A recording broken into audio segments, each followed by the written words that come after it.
She ends up sending $16,000 in Bitcoin to who she thought was Keanu Reeves. 50 people invest money with him, and he brings in $30 million. There's a secret trading program among the banks of Europe where they're trading these bank instruments to produce astronomical rates of returns. Those investments do not exist. I remember the ghost payroll scheme. What's going on with that one? Ghost payroll schemes are interesting because the bad guy is nearly always the payroll clerk at a company. And so I had one case in Hawaii where a company was a security guard contractor at Pearl Harbor. Not so much the military base, but the tourist attraction there where you would go see the Arizona and all that. And so they supplied all the security guards to stand there to make sure everyone's behaving themselves. So you have the company headquarters in Honolulu, and then you have dozens and dozens of employees, or maybe even a couple hundred, working a few, 30 miles away at Pearl Harbor. So those employees are basically the inventory of the company because they're billing them out to the, the U.S. Navy at a certain, or the U.S. government at a certain dollar amount. And so those people never went to the main office. They were reporting to work every day. Right. And so there was a woman named Nani Cabral who was the payroll clerk working in the Honolulu office there. And what she was doing is she put, I think, 3 or 4 people on the payroll of the company who did not exist as human beings, and began basically clocking them in and out every couple days and generating paychecks or direct deposits for labor that never happened. You follow that? Yeah. Well, so I already have a question. Yeah. One, are these real? You're saying they're fake, but are they real social security numbers? Or are they how does? Right. One of them was completely fictitious. Okay. And didn't exist as a person. And my understanding is that 2 were people who were terminated from the company, and then she created the illusion that they were rehired on their social security numbers, but changed the direct deposit information from their paychecks to bank accounts under her control. Okay. That makes sense. Under her control, not in her name, but somebody else opened them. I think one was a friend of hers or a sister or a family member, but the other was her 14-year-old granddaughter. Right. It always kills me when somebody thinks that's how they're like, well, I'm not going to put it in my name. I'm going to put it in my sister's. Oh, because the FBI would never put that together. Right. Or I'm not going to have the credit cards mailed to my house. I'm going to have it mailed to my cousins. Well, when the FBI shows up and says, do you know this person? They're going to go, oh, that's my cousin Jimmy, because your cousin works at Walmart and he's just a normal citizen. And then most people's natural response is, when they see it, when they're asked by law enforcement, is to cooperate. Mm-hmm. So that's what they're going to do. Do you know this guy? That's my cousin. Yeah, that's my cousin Jimmy. Why? So you might as well just put it in your account. You might as well at that point. And so what happens is this goes on for quite a while, I think probably over a year, and where she's enjoying these paychecks for these fictitious ghost employees and taking that money and using it to enhance her lifestyle. And then the company has a labor dispute with their security guards that ended up going to the Department of Labor and being adjudicated there about whether the time spent by the security guards getting into their and out of their uniforms was time that was on the clock or not. The company's position is we don't have to pay the security guards to get dressed. Right. The security guard's position was that, well, no, we're reporting to work in our civilian clothing. We're going to the locker room there at Pearl Harbor, and we're putting on our security guard uniforms. That should be time on the clock. The security guards win that fight. And so each one of them is due a sizable paycheck as a settlement in this lawsuit. Okay. In order to receive that paycheck, they need to actually physically come into the office and sign the legal form saying that this is our settlement check and receive their settlement check. At the end, after all the employees had been there are 3 checks remaining. And those are the 3 checks of the ghost employees who were not able to come in to the legal department of this company and sign off on it. And then they began researching, who are these people? Where are these people? Right. And then the whole thing began to unravel. So at what point were you contacted, and who contacted you, and how do you go in? Right. So the security guard company's attorneys begin to suspect that there's a ghost payroll scheme unfolding here and that these people are not real. They contact the FBI. I get assigned the case. And so first thing I do is begin taking a look into the bank accounts that the direct deposits are being made to, and I see that one of them is a 14-year-old girl. I began pulling bank security videos, and what we see is the car of Nani Cabral, the payroll person, pulling up every other week on payday outside the bank, and her sending her 14-year-old granddaughter into the bank to withdraw the money in cash so she could enjoy it. So what did first of all, I'm wondering, did she realize all this was happening and it was going to catch up with her, or when you walked in the door to talk to her, was that the first she had been I think either terminated or suspended from her job? Oh, because they figured she was involved. Yeah, it was important that they get her out of out of there so the evidence could be preserved. And then me and a brand new agent right out of the academy went to go to her house to knock on the door to interview her. What'd she say? Well, Been waiting for you. She invited us into her living room because she was from Hawaii, and people there are very friendly and hospitable. And so, sat in her living room and said, "Listen, I wanted to talk to you about this situation at work. There were some employees that were placed on the payroll that weren't actually doing any work, and I want to understand what your position was as the payroll clerk. Did you know anything about this?" She's like, "No, I didn't know anything about this." And so then I scooted my chair around the table and sat next to her and put my hand on her arm and said, "Nanny, we need to talk." And I go, there's an easy way and a hard way this can happen. And we know what occurred. We have all the records. We know where the money was going. We know how this all went down. I think it might be in your best interest to take the path of least resistance and tell me your side of the story. Because I don't believe that you did this because you're a bad person. I believe you did this because you have an extraordinary need for money in your life to support your family and kind of pay the bills.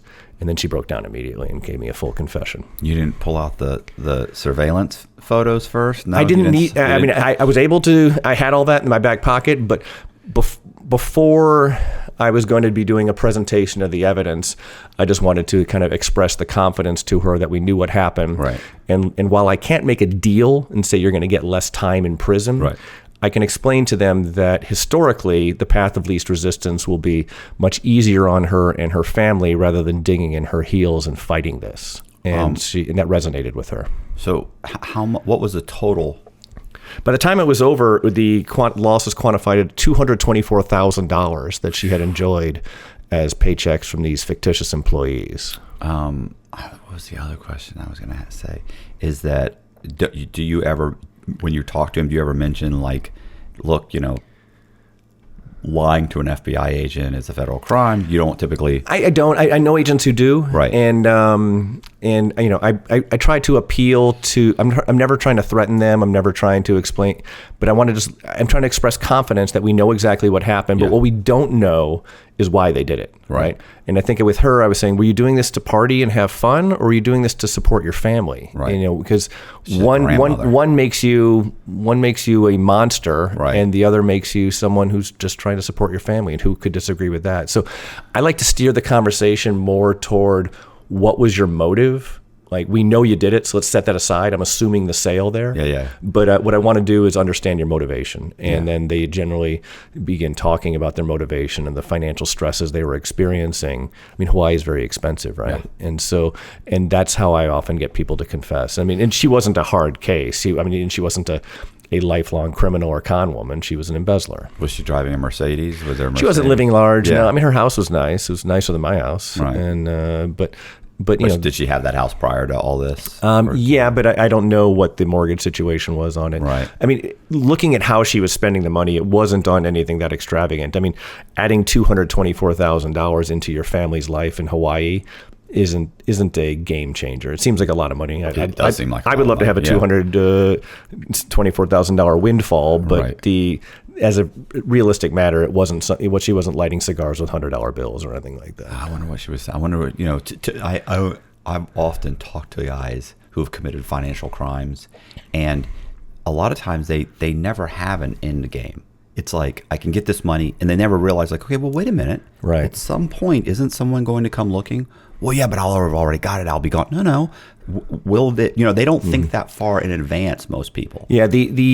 I started my career doing bank embezzlements, and so the tellers and the bank managers, they're always stealing the money, but in their mind, the way they rationalize is they tell themselves that they're borrowing the money and they're going to return it when their ship comes in, whatever that means. When they get the numbers on the lottery, and they're just going to slip that $100,000 back into the vault, and no one's going to know. Oh man, did you ever hear about, real quick, I'll just keep going, but this is when you just mentioned the bank thing. So in China, and I want to say it was the Bank of China. I think we've talked about this before.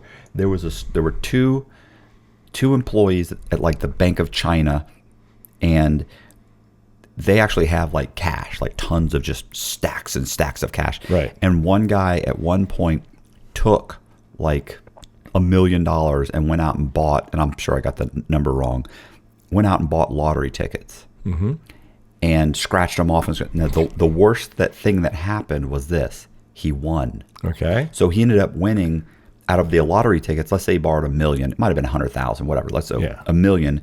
He ended up making like 1.3 million. And then, of course, so it was a windfall, and he was able to put the money back. So but it was such a small amount of money that, as far as volume wise, nobody caught it. But so he went back in and he went to the other guy that's like in charge of the vaults and basically broke down what he had done and said, let's steal like $10 million. And so they go to... He couldn't quit while he was ahead. No. And I always think that's the worst that happened was he made $300,000. Like it worked. So that buried him. Had it not worked, or had he not, he could have put that back some of it, and maybe they would have caught an accounting error. Maybe it wouldn't have been such a big deal. But instead they go in and they take, and I probably have but it was an outrageous amount of money. Let's say it's $10 million. They spent like the whole, like a 3-day weekend or something, scratching off, like they were literally like bleeding. They were scratching so many. And of course they don't win. No, like the lottery's a ripoff. Yeah, it's ridiculous. It wasn't even close, So anyway, they end up, very quickly, people start to realize like something's wrong here. Like there was this pile, there were 3 piles, now there's 2. And so they end up taking off. The whole scam unravels. They get caught very quickly because they still had cash, and so they're paying for things cash, and they're going from one jurisdiction to another, having to show passports and whatever travel docs and so very quickly they bought a car cash. Very quickly they get found, and both of them were executed. Yeah, I was going to say, I can only imagine what the penalties are in China for white-collar crimes. It's I think that there was 1 or 2 security guards, because there was so much money, they had to go to them and tell them what they were doing and to get them to look the other way while they stuck the money out. Those guys got like 5 or 10 years hard labor or something ridiculous. But yeah, I couldn't imagine wanting to commit any kind of financial crime in like China or Saudi Arabia or any country that takes criminal justice like crazy seriously. Yeah. So what else is going on? Let's talk about the epilogue. So Nani Cabral, she pled guilty, and there was nowhere else for her to go, and she got 21 months in prison. And which was about right. It was kind of the low end of the sentencing guidelines. She was sort of a pathetic character more than a master criminal. But the other thing I think that people... That's not even worth unpacking. Right. She'll be in a halfway house in a year. Right. And the comment I always get when I tell stories like this is, well, hell, I would spend 21 months in prison for $224,000. What they don't understand is that she's got this restitution bill hanging over her head, right? Because after she's done with her 21 months, she has 3 years of federal probation called supervised release. Right. And during that window of time, if she's earning any money, the government's then garnishing her wages to pay back the victim. Most people never pay back the victim in full. They have this restitution hanging over their head forever. But it's not like it's a free money. You're not trading $221,000 or whatever for 21 months. Yeah. First of all, even when the supervision is over, you still owe that money. Yeah. You end up with a judgment, and then that follows you around because they'll attach your house. Right. And so it's like, even if you said, you know what, I'm not going to pay it, I can't afford it, I'm not going to pay it. Okay, well, now you've got this judgment. So if you want to buy a house, or you have a house, or it will follow you forever. It's a barnacle. Yeah, right. It's not. Yeah, it's a bad deal. And so when the smarmy kids in my comments talk about like, well, I would do that very easy. I could do 21 months standing on my head. It's not that easy. It ends up being a bit of a life sentence unless you have some kind of windfall to truly pay back the victim. Oh, and then can you imagine that? Like suddenly you make $300,000 and the government says, oh, no. Right. Well, can I have some of it? No, you owe $250,000. You can have $50,000. Exactly. And you're paying taxes on the whole thing, so we're going to take that too. It's just not worth it. Right. It's just not worth it. Right. Anyway, so that's the Nani Cabral story. The answer for companies who want to make sure that they are not victimized by ghost payroll schemes is to every now and then figure out a way to take attendance, to reconcile the people getting direct deposits or paychecks or pay stubs with your labor force. This type of scheme only works in companies where there's a physical separation between your workers and the administrative office. Right. And so in this case, I also had another case, I won't kind of bore you with the details, but it involved a parking garage where they had all these parking garage employees and kind of people driving shuttle buses to and from the garage And the headquarters was elsewhere. We had a guy there who's using an app-based system to log in and out fake employees. So you see these ghost payroll schemes again and again and again, and companies need to worry about it if they have a large employee base that's never seen by the corporate headquarters. Do you have a mass mailing scheme? It's funny you should ask, Matt Cox. I do have a story about a mass mailing scheme. This guy was named Ronald Maria. This is another story that goes back to Hawaii. And he was kind of an old school frauder using a old school way of defrauding. I think he took a page from the kind of Nigerian defrauders. He ended up buying a mailing list. And you could buy mailing lists of senior citizens who have fallen for frauds in the past. You can get these off the internet. And so he had a list of like 1,000 names of senior citizens who had fallen for some kind of fraud here or there in the past. And instead of emailing them, what he did is he actually wrote them all letters. And the letter said that he was the president of the Ronald Maria Trust. And he was a multi-billionaire. And he had chosen this recipient of this letter to be a part of the Ronald Maria Trust, where they would kind of become part of the trust. He was very vague about what that meant in the initial letter. And then all of their bills would be taken care of for the rest of their lives. And so... Because that happens. Completely preposterous, right? And it didn't really work, right? So he sends out 1,000 of these. One guy responds, this 80-something-year-old guy in Sammamish, Washington. And a response said, I'd like to learn more. And then they begin communicating via email. And I got my hands on the entire email chain. And the old man explained that he had been married for 50 years to the same woman, or like 60 years, some astronomical amount of years. And his wife was suffering from severe Alzheimer's disease, and he was her caregiver. And so he was changing her diapers, feeding her. There was nothing that he wouldn't do to help his wife. And Ronald Maria pounced on that and said that he had developed a cure for Alzheimer's disease. So it just so happens. What luck. Yeah. And so the old man would have done anything to get his wife back and latched on to this one piece of hope that it was being offered by Ronald Maria. And and Ronald Maria said, all you need to do is join the Ronald Maria Trust. The old man's like, what do I have to do? And he goes, the first thing you need to do is put your assets into the trust, and then I'll begin paying your bills. And so with your money. So the old man then began liquidating his assets, sending the balances of his bank accounts to Ronald Maria, and the bills kept piling up. Ronald Maria wasn't paying anything. He was just enjoying that money for himself. And then he began having the old man get credit cards under his name, and then getting cash, and then maxing out the credit cards, getting cash advances, and sending that money to Ronald Maria. He had his Social Security direct deposits changed to Ronald Maria's bank account. So it was being deposited in Ronald's bank account. And so basically he got this man so wrapped around the axle, promising that he was going to save his wife, that he was going out there and he would have his IRS tax refunds routed to Ronald Maria. And the bills were not getting paid. He's getting letters from the bank, and everything's kind of going really poorly for him. $682,000 this man gave Ronald Maria to save his wife, and Ronald Maria just took that money and spent it like a drunken sailor. Wow. I learned about this case when the old man's daughters, who were in their 40s or 50s themselves, went to the house and saw the stack of unpaid bills, credit cards that they didn't know Dad had, and began asking him questions. He referred them to his AOL email address. The girls start looking at it and just lost their minds. They're like, "Oh my God, Dad!" And they contacted the FBI, which is how I got the case. And so the FBI, one thing to understand is that we generally don't work single victim frauds. Unless it's like a big corporation embezzlement, but leave that aside.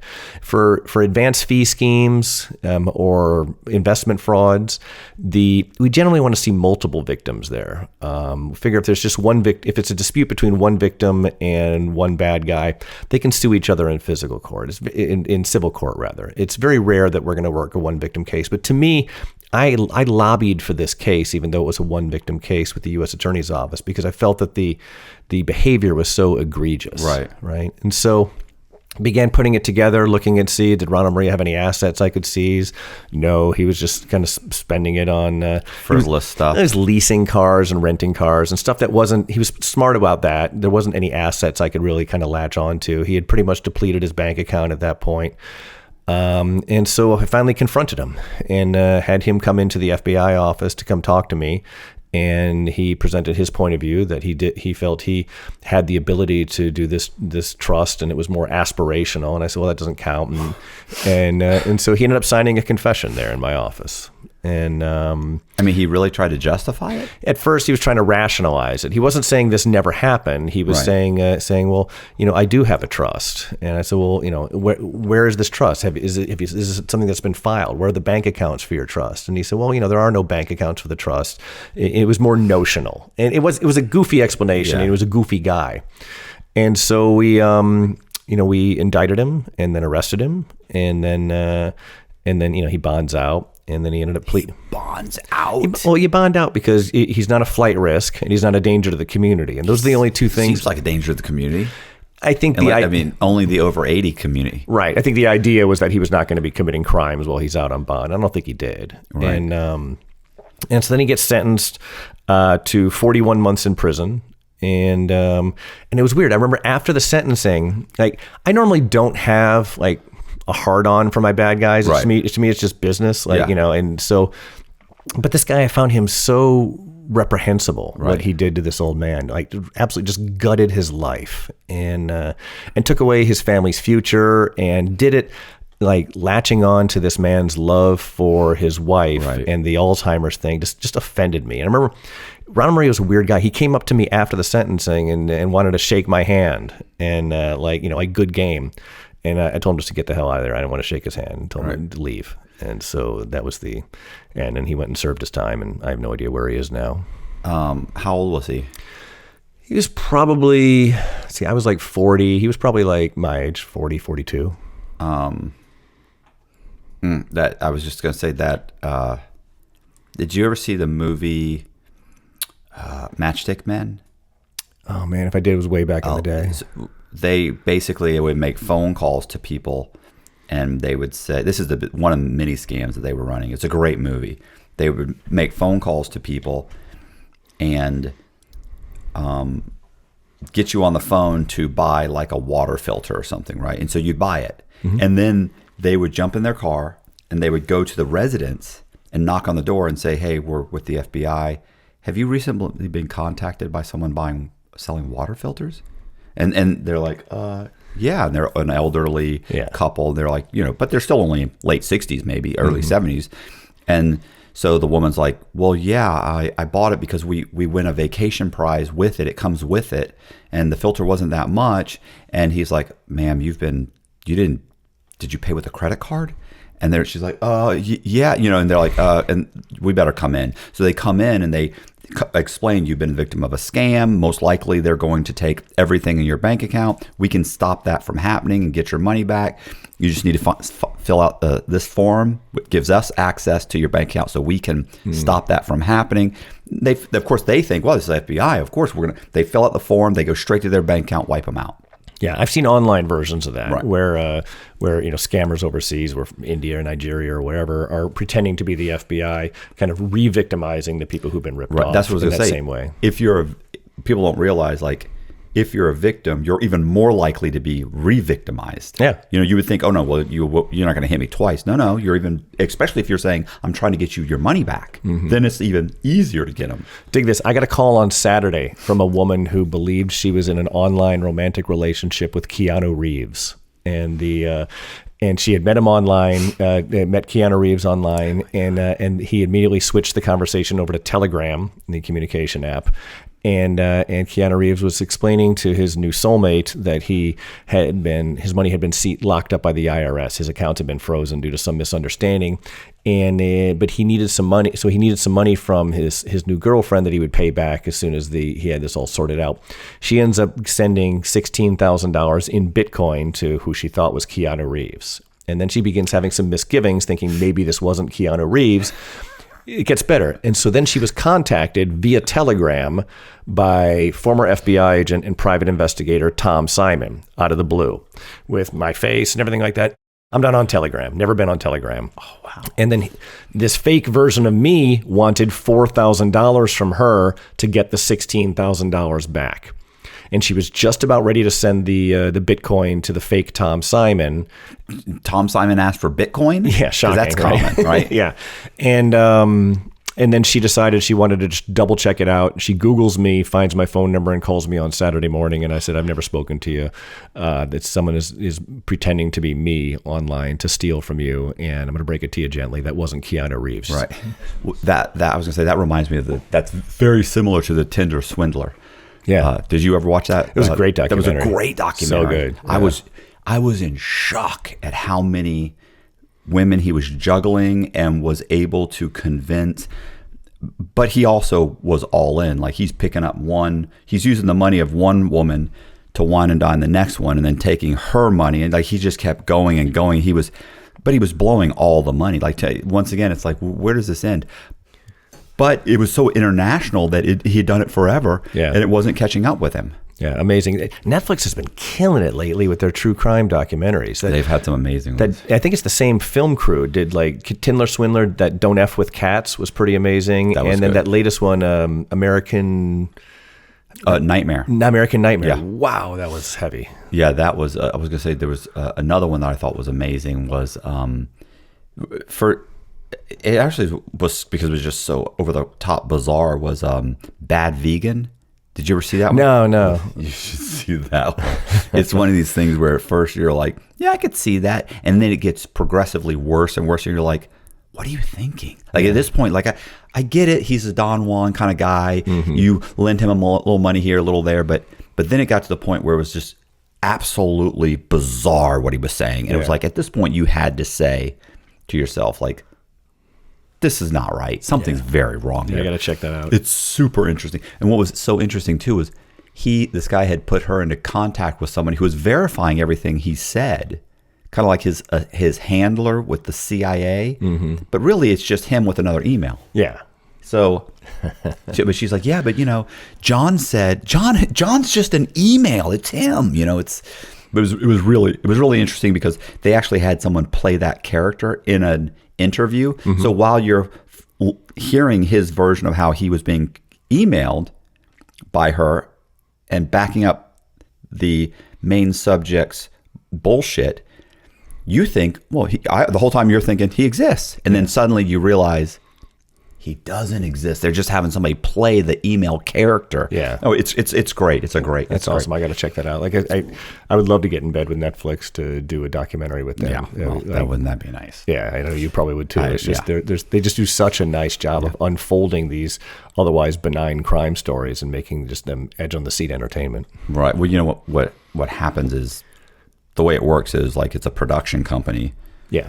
Goes to them and pitches it, and because trust me, Netflix has heard my name. Yeah, they're not interested in my story. But anyway, right? Yeah, I thought it was interesting because he was gone, and you thought, I'm just going to put so much pressure on this fucking guy. His name was Peter Heckman. Okay, and he was a German national, and he was a very, very talented music producer. And so, hadn't really made it huge yet, but local Hawaiian artists would hire him to produce their CDs back when that was a thing. And he was really good, but he wasn't making a fortune doing it. And he was living on the Hawaiian island of Kauai, which is a very kind of insular community. And he came up with an investment plan. And his story to the people of Kauai, and there's a lot of money in Kauai. It's kind of a haves and have-nots society. And he was running with the haves. And he was telling them that, and he took dozens of people's money telling them that what he was going to be doing is getting old Apple computers and Macintoshes and refurbishing them with kind of new hard drives and upgrading everything and then reselling them. And then he could do that at a tremendous profit. And he was promising people astronomical rates of return, double your money in 90 days type stuff. And he took in $1.2 million from people on Kauai for this investment plan. And he did pay some back, but he was paying them back with other people's money, it's right? A Ponzi scheme. What we call a Ponzi scheme. But he was also enjoying the proceeds himself because Kauai, like all the Hawaiian Islands, is very expensive. And so time marches on and the FBI gets the case. It wasn't my case. It was someone else's case at the time. And he's indicted for this fraud. And so he's, I think he surrendered at that point, and he was in plea negotiations, and then he disappears into thin air. So does he plead guilty and He's bond? not plead guilty. He's during the plea negotiation process while he's out awaiting trial. But again, has an attorney who's trying to federal defender who's trying to negotiate the plea for him. And then Heckman just disappears into thin air. No one knows where he is. I don't think they got his passport. And so time marches on. I get to Hawaii. I'm assigned the case, but not the case to investigate the fraud that had been done by someone smarter and better looking. My job was to find Heckman. And so I used some pretty sophisticated investigative techniques, and I began Googling Peter Heckman. And I found that he was on the Indonesian island of Bali, living quite comfortably, producing local music artists with his record label. The problem is Indonesia is one of those countries that does not have an extradition treaty with the U.S. Right. Well, was he a U.S. citizen? You said he was German. He's a German national living legally in the U.S., but now he's in Bali. So doesn't that even make it harder? Makes it completely harder. We're stymied. He could literally sit on the beach with his middle finger raised toward Hawaii, and there's nothing we could do about it because the Indonesian government was not going to serve him up to us. Okay. So I come up with a scheme. My first scheme was I did an undercover operation where I told him that I had a band named Frenzy that I wanted him to produce. It was my son's band, allegedly, and I wanted him to produce their record because I heard one of his records that he had done for a Filipino rock band, and I really liked the sound. And so I'm communicating with him via email in an undercover capacity, and he's like, "Yeah, come on out to Bali." I'm like, you know what? I told him we worked on the island of Saipan. Do you know much about Saipan? No. Saipan is in the northern Marianas Islands. But they have an extradition treaty, right? It's about a 3-hour flight from Guam. You don't know this, but Saipan is a U.S. territory. We invaded, the Japanese had invaded it and taken it during World War II, and then we took it back. And so the Northern Marianas Islands is a U.S. territory, but most people don't know that. And I was counting on the idea that Heckman would not know that. Right. Most people don't know that. Right. And my assumption was that Heckman wouldn't know that either. So what I did was I told Heckman that we'd be happy to fly him to Bali. I'm sorry, from Bali to Saipan and pay for all his expenses while he's there in exchange for recording this band. And so he agreed. And so I paid for a round trip plane ticket using FBI money, and I flew to Saipan, and I'm standing there at the airport, and he never showed. He stood us up.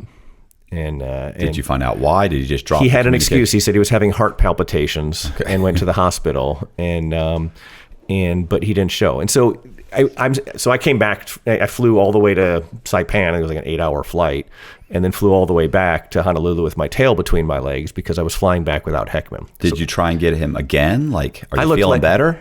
I looked like a jerk. Oh, so you didn't make it. Hold on. I looked like a jerk to my, and the conversation just sort of, and so at one point I told him, it's funny, Kanye West was in Hawaii recording his album 808s and Heartbreaks at the time. And so I got back to him and said, "Hey, listen, this is crazy, but my college roommate, I'm still in my undercover capacity, my college roommate is Kanye West's manager. And he said that Kanye would be willing to be on a track with Frenzy, the band. So if you could come back to Saipan, Kanye is willing to fly out there to do a track. This is going to be a big deal for you. It's going to be a big deal for me."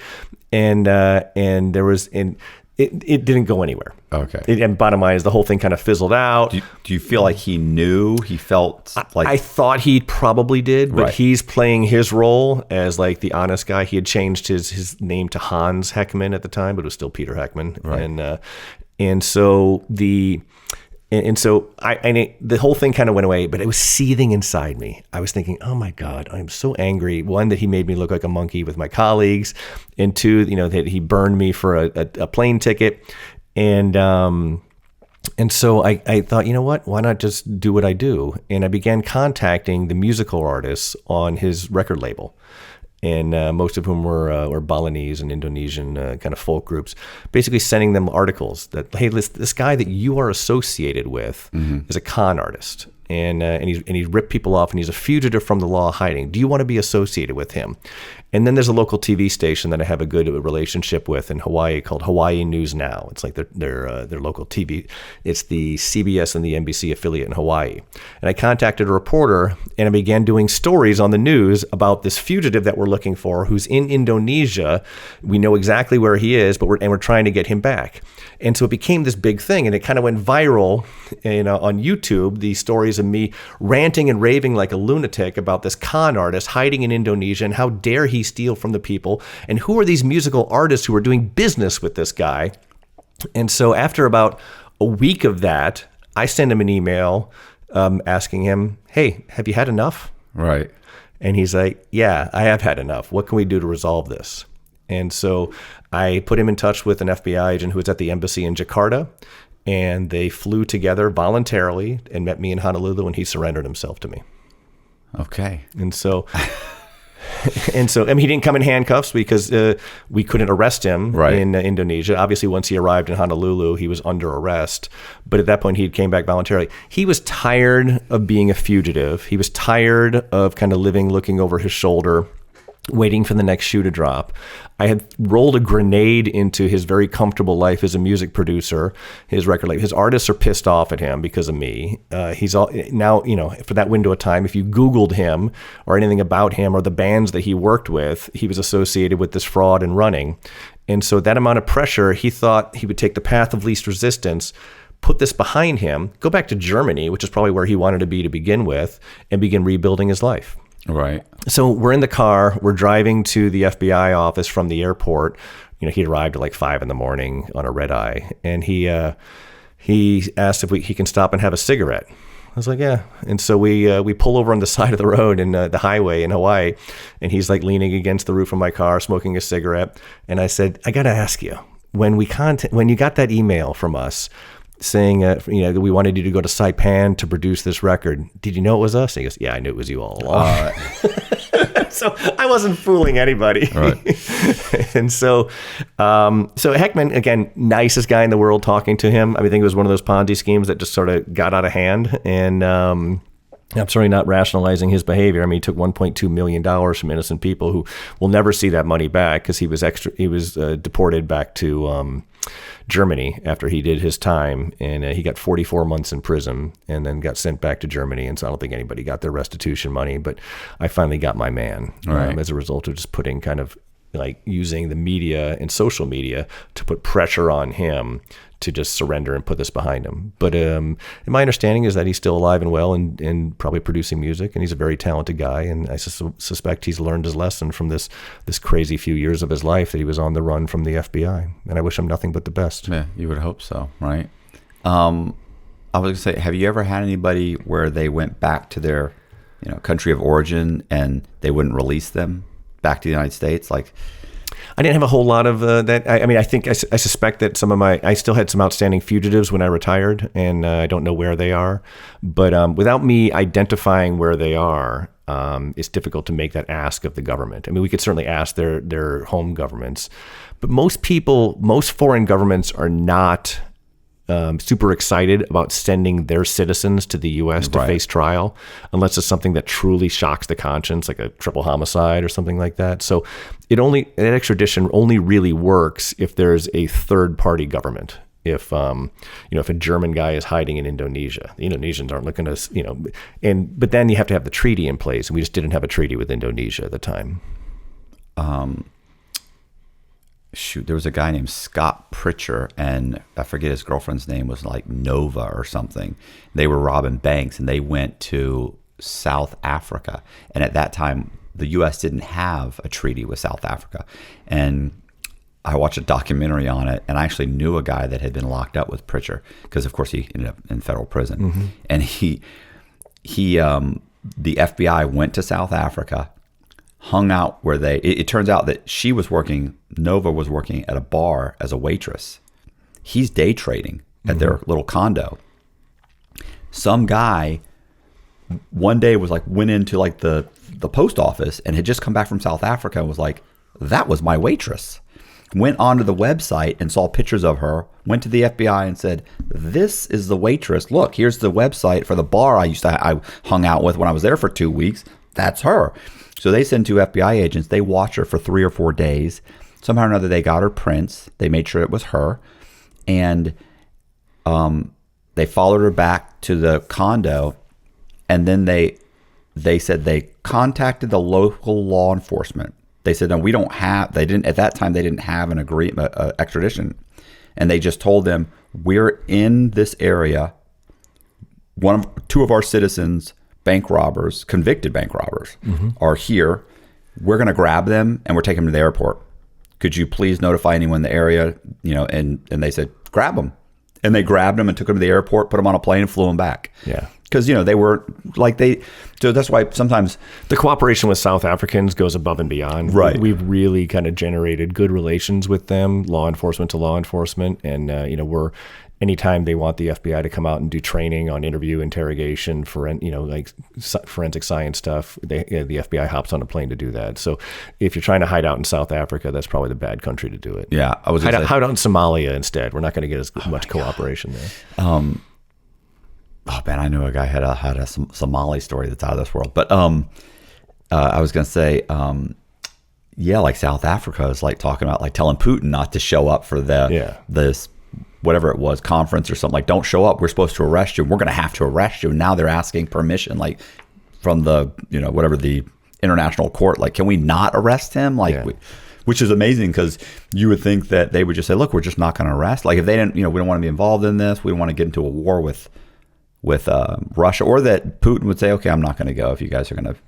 But yeah, that's becoming a whole.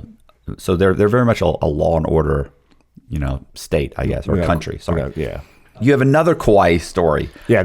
What's up with that? All right, this guy was James Lull. He was the Bernie Madoff of Kauai, is what the local media tagged him at. Nice. And he's a mortgage guy. And so scumbag. Right. And so he was basically offering people investments in bridge loans, basically saying that for people who needed a high interest loan for 90 days to get them through the closing to when their real mortgage closes.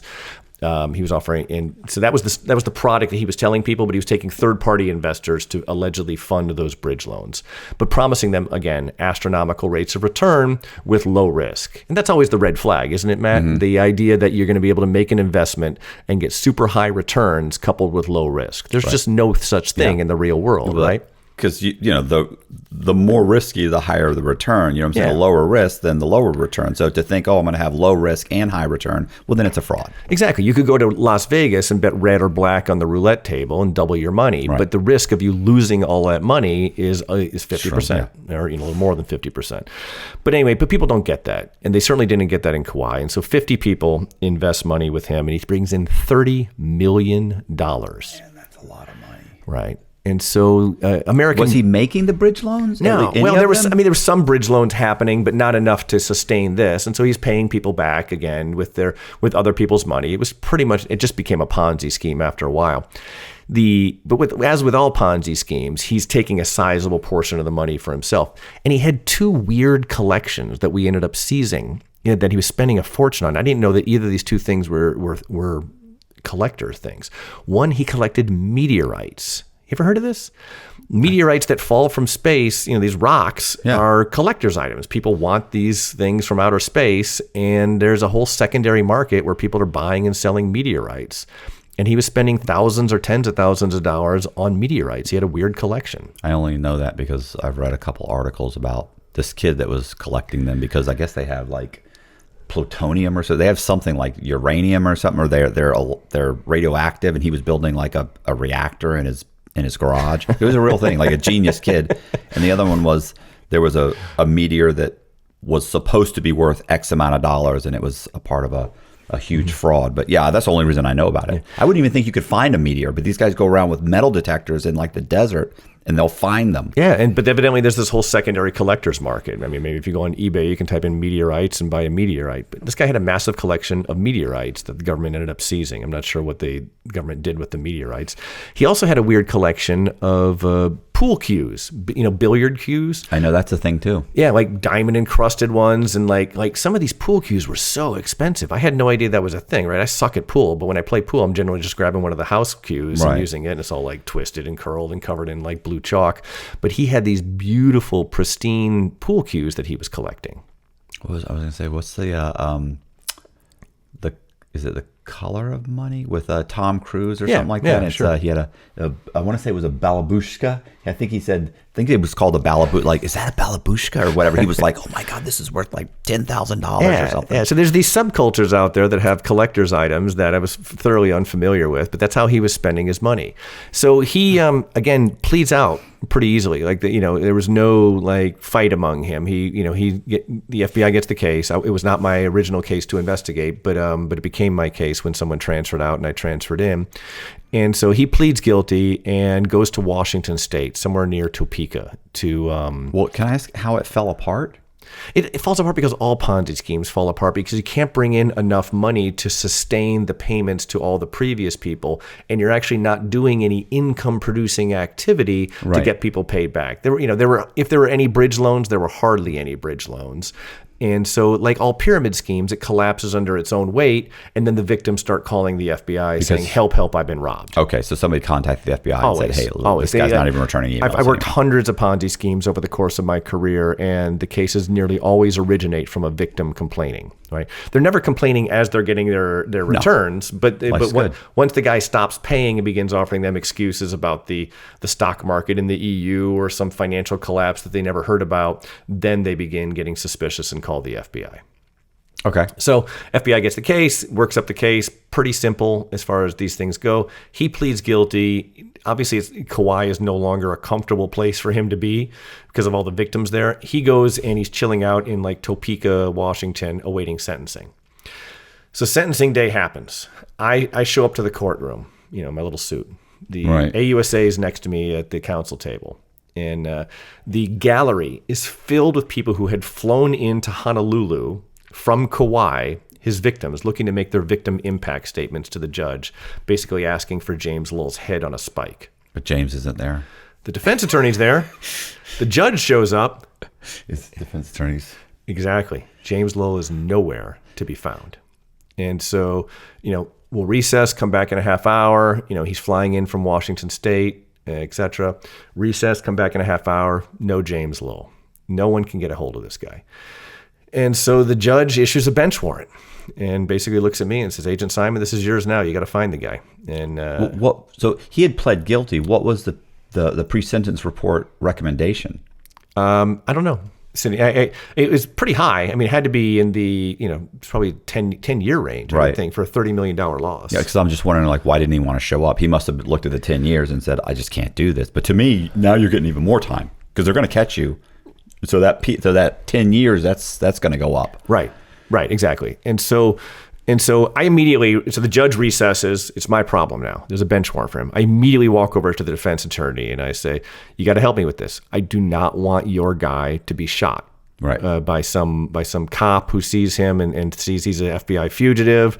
And I go, because we're going to be blasting this thing all over the media. This is going to be a big story no matter what I do. We need to figure this out together so he could safely surrender and not get hurt. Okay? And the defense attorney's like, I don't know what to tell you. I just do not know where he is. I spoke to him yesterday. And I go, okay. And so I call U.S. probation. I ask for the points of contact from his probation because he's, they're supposed to be keeping an eye on him. Right. I knew he had family here and there. I knew he had some friends here and there. I'm at my desk, working the phone, sending leads for FBI agents all around America to basically fan out and catch this guy. The TV news are putting together their stories for the 5 and 6 p.m. broadcast, and then my phone rings. It's a military police officer at some military base near Tacoma, Washington, and he said that morning at 7 a.m., someone had driven an SUV off a cliff. And it fell on a public road, and it fell down into land that was technically the military's land in this valley. And they went down there, and they got into the vehicle. There's a dead guy in the car, and he's got James Lowell's identification on him, and all these court documents on the passenger seat indicating a federal case involving James Lowell. And I was like, all right. And so I basically call off the dogs. And I thought, you know what? We got to make sure it's him. Right. And so I sent some new agent from Seattle to go down to Tacoma to go to the morgue to roll his fingerprints. And it was James Lowe. Oh, okay. He decided to kill himself the day before his sentencing rather than actually face the music. I don't, I kind of get that, because people are so concerned about prison. Yeah. But do you think that's a fair concern for a white collar guy? no. Yeah. No, not for a white collar guy. Yeah. So look, if you're a white collar guy and they send you to a pen, you're a victim. Like, I'm not prepared to go to a pen. You can't send me to a pen. Yeah. Like, I'm not going to do well. I've talked to guys that have been in pens, and about 90% of them say you'd actually be okay. You know what I'm saying? As long as you might get pushed around, you might have a couple guys try and extort you. You might even have to pay extortion money. Not to be clear, I want to make sure. What pen? You mean state penitentiary, No, I mean or like do you mean like a maximum security federal? Like a federal penitentiary. Really? It's still rough there, huh? Yeah. Okay. Oh, it's state. It's even worse. Yeah. But almost never, unless you were to go to trial and have violence or a weapon of some kind in your case, is a white collar guy going to end up in a pen. So he was a nonviolent person who had totally nonviolent. Yeah, no criminal record. Mm-hmm. He's going to go to, first of all, it depends on what region they're in, right? Or district, what district they're in, because like here in the 11th Circuit, mm-hmm. almost everybody, if it's, let's say you come in with camp points. Okay. So your security level's like super low. 5 or 10. Yeah. And you're supposed to go to a camp. They still don't send you to a camp. They send you to a low. And then 6 months later, once you haven't been a problem and they've checked you out, they're like, this guy's not a problem. They send you to a camp. Or maybe you go to a low and you're over, you got a couple shots. And tell me what the difference is in lifestyle between the minimum security prison that you're kind of being assessed at and the work camp itself. I mean, a low it's open bay, which means basically you've got like, the guys in there call them cells, but they're literally like cubicles. Mm-hmm. And you'll have maybe 2 or 3 beds in each cubicle. There's no door. You've got a little locker. And it's basically mostly nonviolent guys. I mean, violence happens. Congressmen. Or low-level drug dealers, or even bank robbers who maybe didn't use a gun, or they've worked their way down from a medium. Because in a medium is exactly what you think a prison is. It's 2 tiers. The door's slammed. They can feed you through the slot in the door. Yeah. You got a toilet and sink. They can lock you up in there, and they can keep you there for 6 months to a year, and you don't have to leave. Right. Unless you need a medical attention, mm-hmm. you can live in this little cell. You've got a bathroom, a toilet, a sink, water. As long as they're feeding you, you could stay there permanently. Yeah. So, but it's very much what people see in a prison. So, and all of them have rec yards where they'll let you out and go to the rec yard, that sort of thing. And then, of course, pens. Pens are like a medium, only much more violent, mm-hmm. more violent criminals, much more longer sentences. There's more gang activity. So if this guy goes to a low, it's a bunch of guys that are very much like him. Even if they're drug addicts, they're mm-hmm. like him. Like maybe they don't have the education, but man, they don't want any problems. Right. They either work their way down from a pen to a medium to a low, and they just, hey, I don't want any problems. This is nobody's trying to stab me. I get to read books. I get to eat. I get to walk in the rec yard. Because in a pen, they're locked down 6 or 8 months out of the year. Wow. So it's almost always open here. And then a low, of course, there's no fence. You're almost on your own. You can mow the yard. Practice your golf swing. Exactly. Yeah, you got a lot of stuff you can do. There's lots of stuff you can do. So, but for that guy, I don't know what. I know in California, mm-hmm.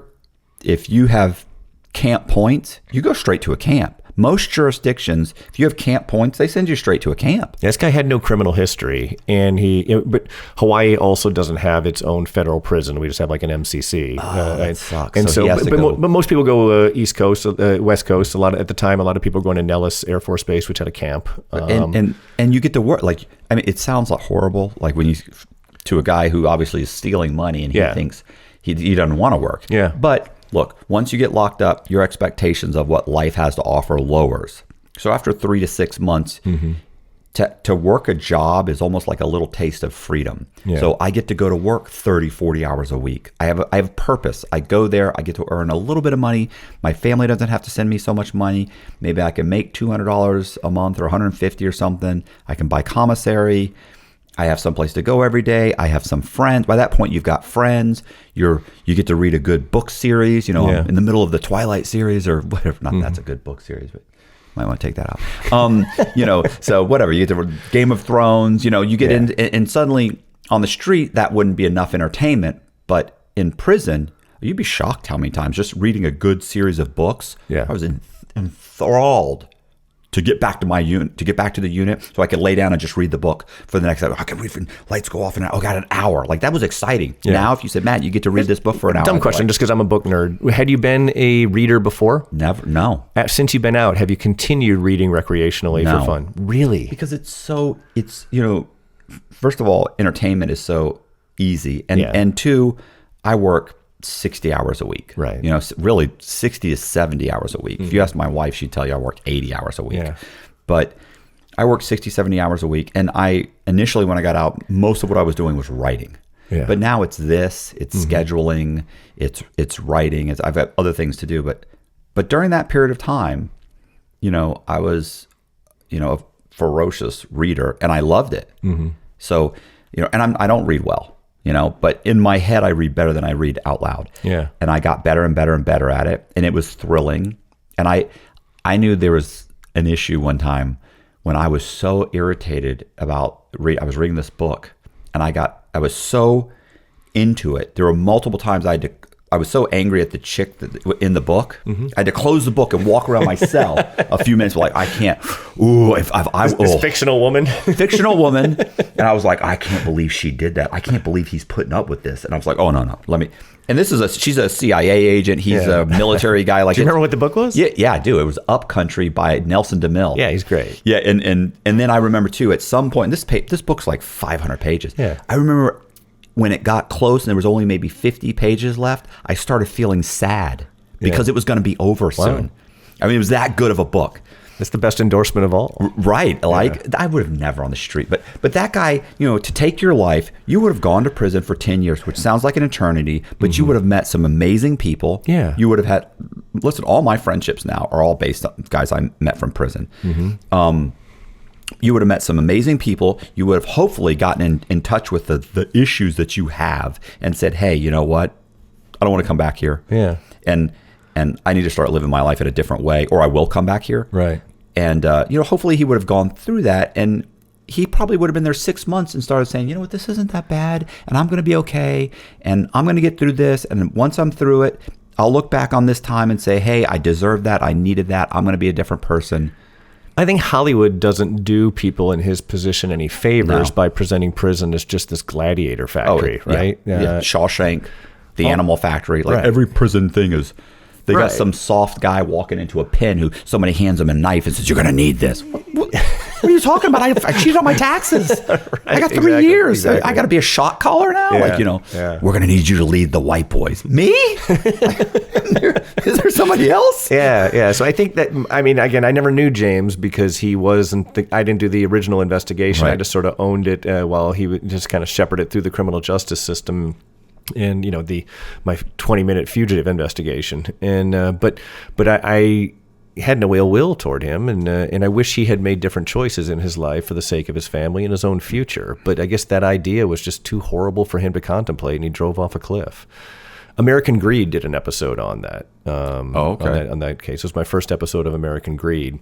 And then American Greed began coming back doing a annual episode with me. And I thought, man, I am really hot shit.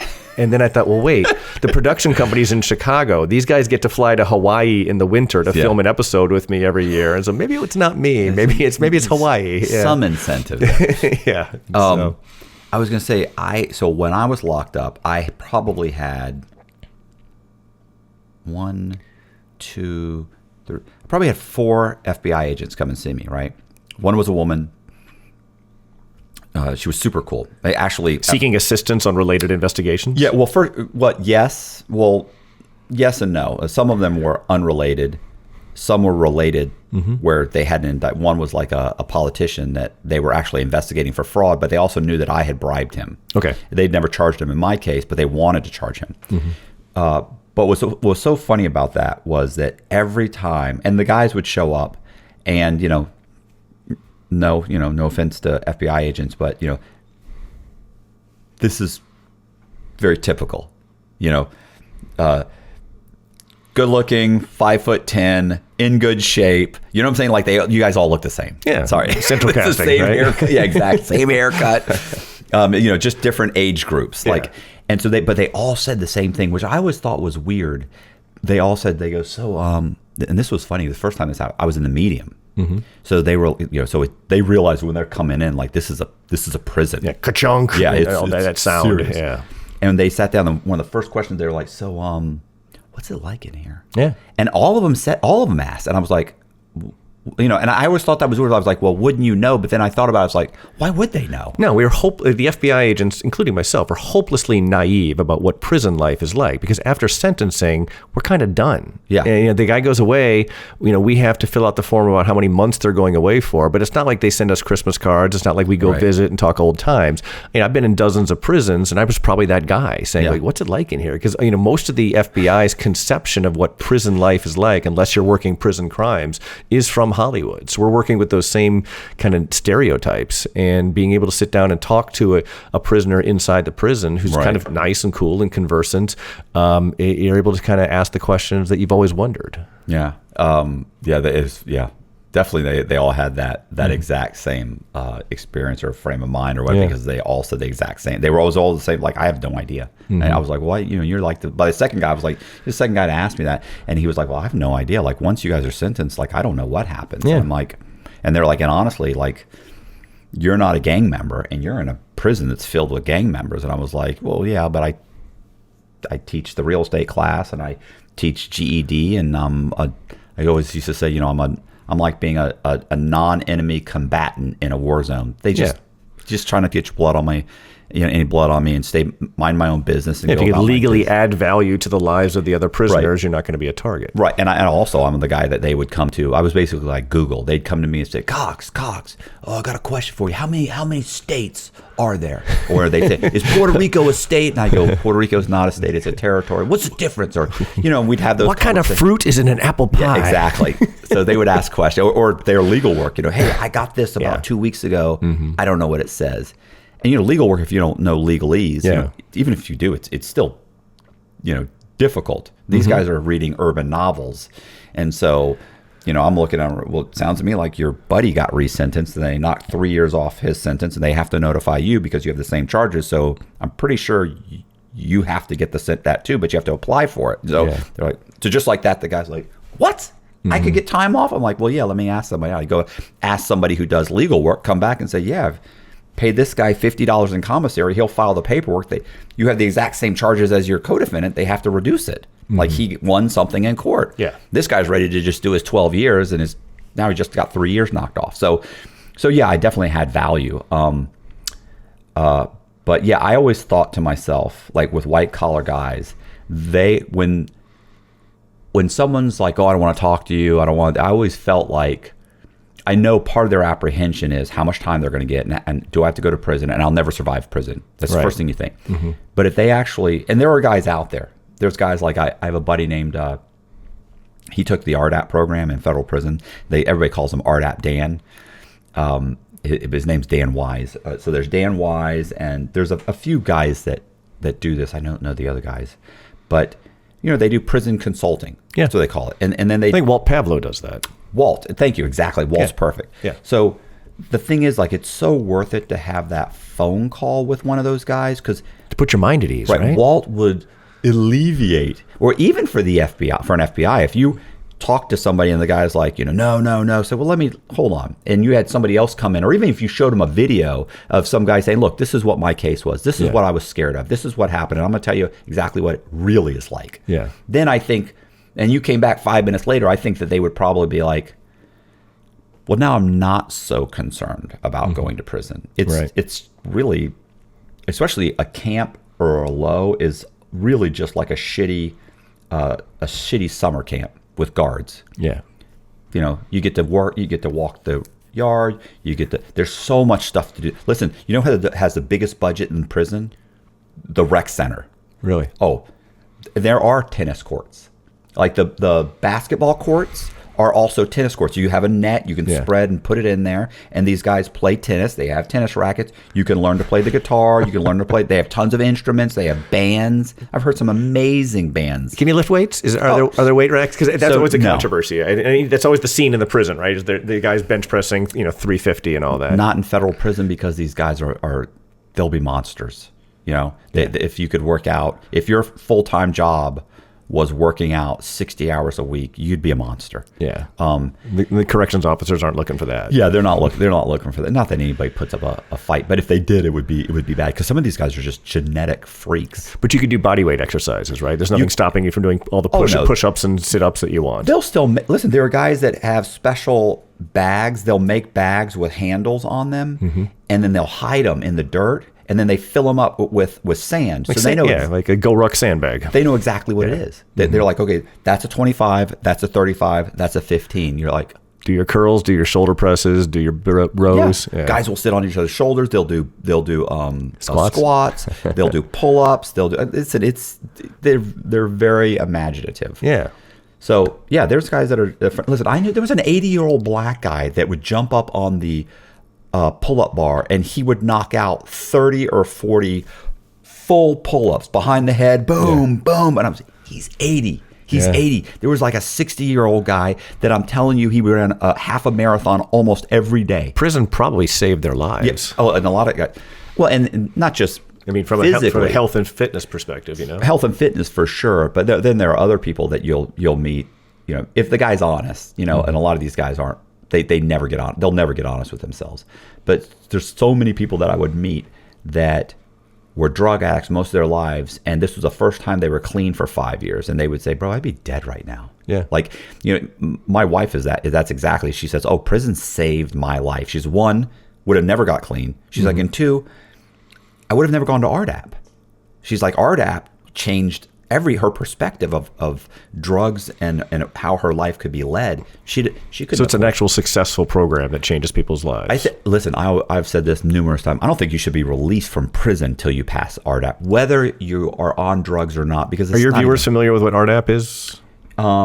Yeah, I've talked about it a lot, but not necessarily. Like, it's a residential drug abuse program where they actually take you and you go into a special unit, and it's a 9-month. Extremely invasive, kind of like AA meetings and NA meetings every day type of thing. All the time. Okay. So it's group. You have groups. You have different types of groups. You have activities. You have probably have a sponsor. Yeah, you have a big brother. Yeah.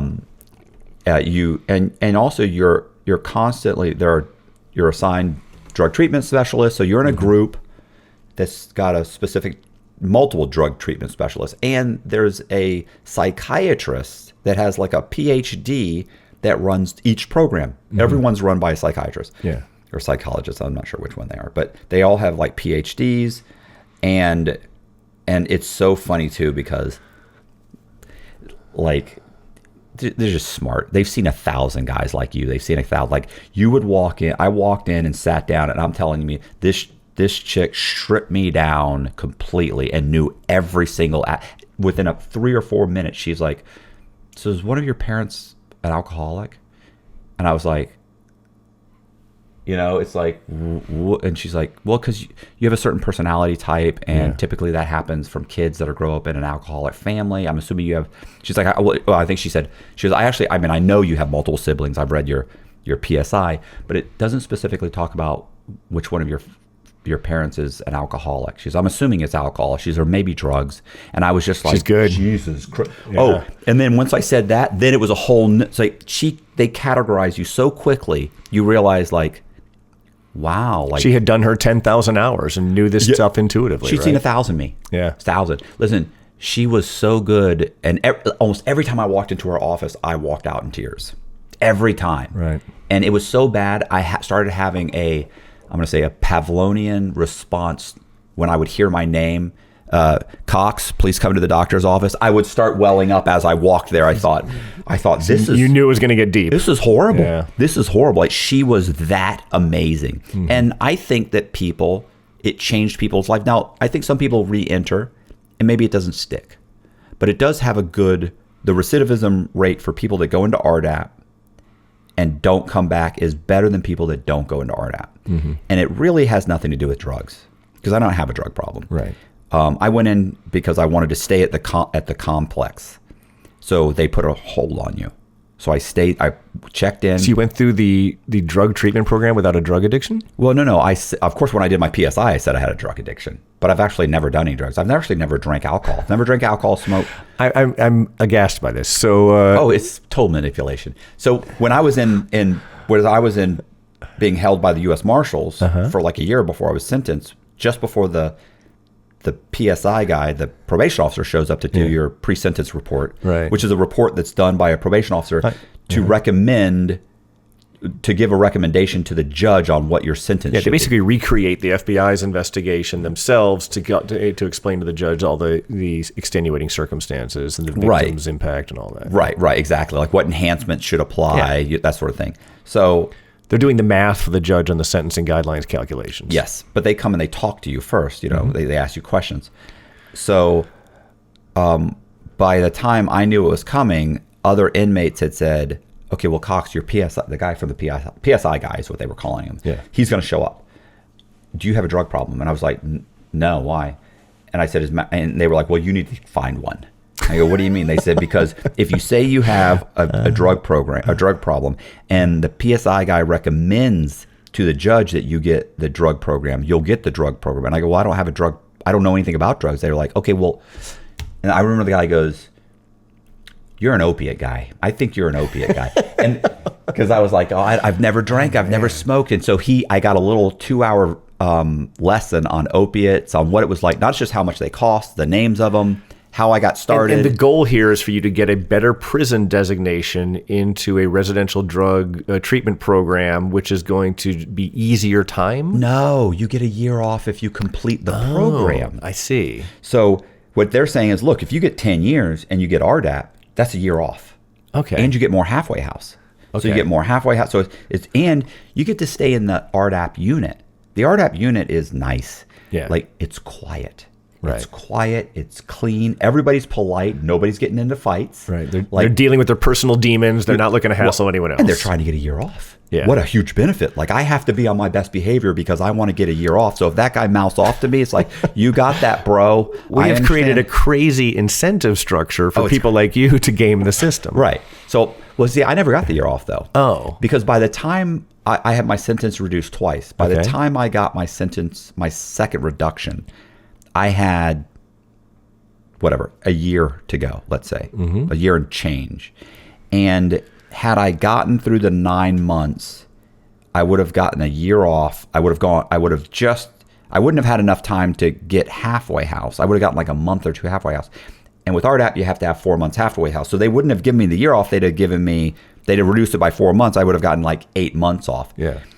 So, and really, I only wanted to go in to stay at the prison because my mother was an hour away, and they were trying to move me to a camp. And I was like, I don't want to go to a camp. I want to stay here. My mom lives down the street. Closest camp, if I go to it at all, is a 4.5 mile. That's Miami. It's 4 hours. She'll never make it. She's in a wheelchair. Right. And so I entered the drug program, which the judge recommended it.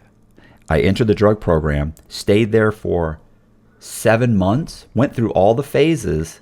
And then as soon as I was close to getting to, so they put a hold on you, so they can't move me. I'm in the drug program. I need to understand this, Matt. During this window of time, as you're going through this drug counseling, are they asking you, like, tell me about the euphoria you felt when you used heroin? That's what I'm saying. It's nothing about drugs. There's almost nothing about drugs. It's all about criminal thinking. It's really, look, to get it past Congress, you got to call it something, right? Yeah. You can't call it... so it's psychotherapy. Yeah, you can't call it behavior modification program. Right. They call it a drug program. But you get in there, we barely talked about drugs. But you're not doing that NA thing where you're telling the story about how you hit bottom with your drug use. guys might mention that maybe periodically, like, well, when I was on drugs, but usually they do it as a crutch. The truth is, you're just a criminal. You have a criminal issue. You have criminal issues. You're using drugs as a crutch, but the truth is, you have other issues, and so they're really focusing on that, and how to think more rationally. Okay, because most criminals have a gut reaction they go with, and they don't think through. If I jump on this guy, am I going to get thrown in the shoe? Am I going to be able to see my family? Is that going to add time to my sentence? And does he deserve that? What he's really saying is this, and you kind of... So this has true rehabilitative value separate and apart from this alleged drug addiction. Oh, absolutely. Absolutely. Everyone should have to do this then. That's what I'm saying. Everybody should go, but you would have to give everybody an incentive. Because these guys don't want to change. You don't think you want to change. Yeah. Why would I want to change? I love me. Yeah, I mean, because psychotherapies work. You got to do the work. And then you go in there and you see 6 foot tall guys who have been in a gang for 15 years. Guys have been in and out of state prison their whole life, crying like small children, and just sobbing about what their mother said to them when they were 12 years old, or what their father or mother did to one another, or did to them, being sold for drugs by their parents, or whatever the case. Nightmare scenarios. And so it helps you and a lot of guys would be like, oh, I faked my way through that program. And you're just, because you see the guys outside when they pass, see them outside on the compound, and you'd hear them talking to their buddies, man, I faked my way through that. And I'm sitting there thinking, bro, you didn't fake that crying session. That's for damn sure. Yeah. Like, even if you said I faked my way through it, it was all bullshit, the fuck it was. Like, you learned something. Right. I learned a lot about me and just people in general. So I went through it for like 7 months, and then I dropped out. And then 3 months later, my counselor comes to me and says, Cox, we're moving you to the camp. I'm going to move you to camp. And I went, whoa, what are you talking about? I said, I'm going to a halfway house. You're supposed to be putting me in for a halfway house. I said, I got less than a year to go. And he was like, he said, yeah, I know, but they're really trying to get us to get people to a camp, and you shouldn't be here. And I went, no. I said, listen, bro. I said, you can't do that. I said, does the camp have a drug program? They're like, well, I mean, I don't know, but I said, well, you can't do it. I said, I'm going back to RDAP next week.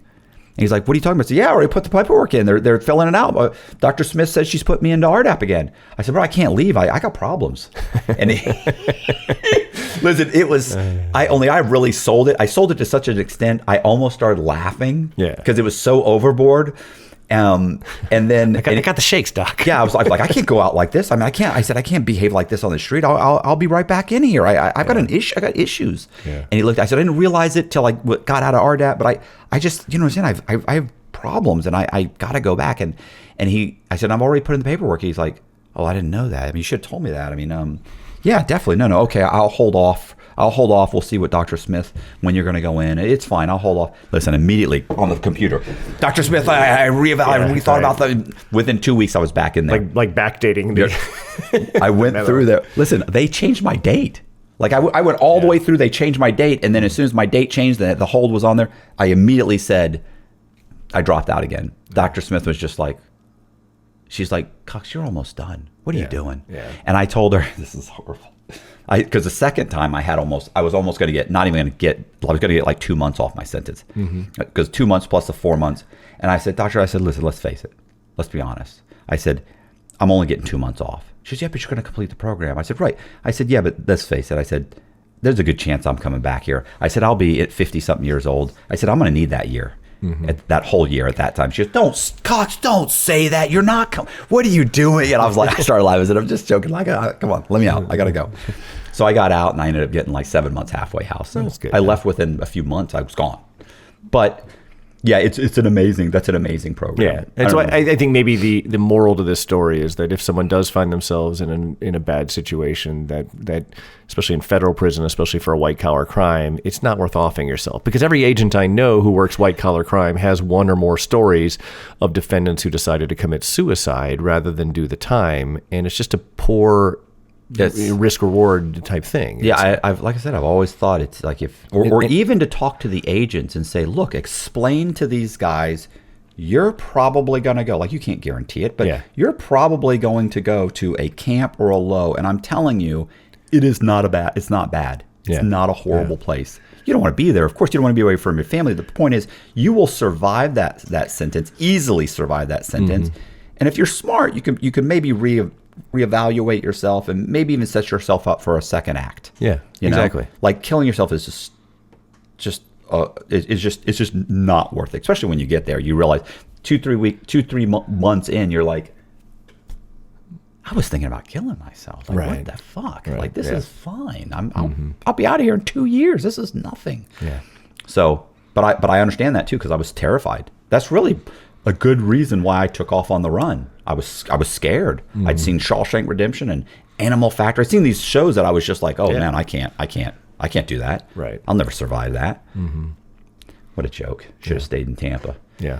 Do you have anything? Have you ever worked undercover in the white collar? Yeah, quite a bit. So a lot of people don't understand this, that very few agents actually ever go undercover. There's a giant screening process for FBI agents where you apply to go to the undercover school. So it's not mandatory, and it's certainly not for everyone. And then they send you to this like really, really difficult undercover school for a couple weeks. And it's the hardest training I ever had. I mean, like, you're going through a lot of classroom stuff, a lot of behavioral science stuff. People are failing out all the time and going back. And there's no shame in that, because undercover work's not for everyone, right? Why? I mean, what I don't understand. What's so... Well, not everybody's a good liar. Okay. And I mean, and we're hiring FBI agents for the exact opposite skill set, right? We have honesty, in these honest people who don't tell lies and are just filled with like integrity. And then you have kind of the more like need to be a scoundrel. The more scoundrelly guys who are applying to go to undercover school, and some of them are better than others. And so when you fail, do they want to go? Do most agents want to do that? They're like, I mean, it's a popular school. There's more agents who apply for it than there are seats at the undercover school, but it's not. But most agents just aren't interested in going undercover. Most agents really like who they are and don't want to be someone else, even for a small window of time. And so, fun. It was fun at times. At times it was like, it really terrifying. And so I got through undercover school. It was a miserable school, but you walk away kind of confident that you can handle yourself. Right. And so, and also just, let's call it what it is. Demographically, I'm not going to be Tom the crack dealer, right? I'm going to be Tom like the banker guy, Tom the rich investor guy. And so that was the role I really found myself falling into, is in the world of investment fraud, which is kind of what I enjoyed the most. There's really nothing better than getting the sales pitch from the bad guy to the victim. But we couldn't capture that in a normal case, because the victims are hearing the sales pitch and then they're making an investment, and then they're perfectly happy with that investment. And then the investment falls apart. The investment's a fraud. Yeah. And then they want to tell us all about that. But what really matters to me as the investigator is, what were the lies you were told before you invested that separated you from your money? The investors always want to tell me the story about how the lies they were told and the excuses that were provided when they weren't getting paid back, but that's a secondary issue. The fraud happens when fraud is theft by deception, right? And so when they're being lied to on the front end. And so the way I solved that problem, in my cases and other people's cases, is undercover work. What happens is, before the entire thing falls apart, you pose in an undercover capacity as a wealthy potential investor to record the sales pitch being given to you by the con artist. Okay. That makes sense? Yeah. Let's talk about a specific case here in Florida. A woman named Lori Nademus. She was offering an investment program in standby letters of credit, medium-term notes, and in bank guarantees. Anytime someone tries to offer you an investment in SBLCs, European bank guarantees, or medium-term notes, grab your wallet, grab your purse, and run the other way, because those investments do not exist. It's not like stocks and bonds. They're fictitious investment vehicles that there's a subculture of people, mostly on the internet, who believe these things are real, believe there's a secret trading program among the banks of Europe where they're trading these bank instruments to produce astronomical rates of return. Are these sovereign citizens? Not necessarily. You're going to double your money, but it's that. I think it tends to attract that type of iconoclastic thinking. And so Lori was one of those, and she was doing quite well at that. She had a giant mansion in Bradenton, Florida that she was leasing, but it was the biggest house I've ever seen in my life. Right. And she had ripped off 5 people for about $9.75 million. And there's no investment vehicle whatsoever for her to put this money into. And she was claiming all this straight in her bank account and just paying her spending bills. Spending it. Yeah. And I mean, I think she was sending some money to bank accounts and kind of investment brokers involved in the same scheme in Liechtenstein and stuff like that. And she's bouncing here between here. She really kind of presented herself to her victims as being a financial high roller, and she was living the lifestyle of a financial high roller. And so, but the problem is, imagine if we didn't, but none of us we never had the investment pitch to any of these people recorded. And you can imagine that if we indicted her for this, what's her defense going to be? Her defense is going to be, I never told these people that they could double their money in 90 days. That's crazy. No one has ever heard of investment where you can get 10 times your money in a year. And the victims are lying because they made a bad investment and they want their money back. Right. That's going to be the defense argument. But if we can lock her in and get her sales pitch recorded by an undercover FBI agent or a cooperating witness, then she has nowhere to go. So is she having them sign documents? There's some documentation, I think, for the most part. Don't lay that out. They don't lay out they're going to make 5 times. What's on paper is usually very different than the sales pitch you're getting, and the documents are written in such dense legalese that even if you knew a lot about this stuff, they're hard to parse. Right. That's right. So the idea was presented that I would be Tom Peters, a very wealthy but very stupid guy who just inherited a lot of money from his dead daddy. Okay. And so that was the role I was playing. And so I was introduced by a cooperating witness who knew Lori and was cooperating with the FBI to get himself out of some trouble.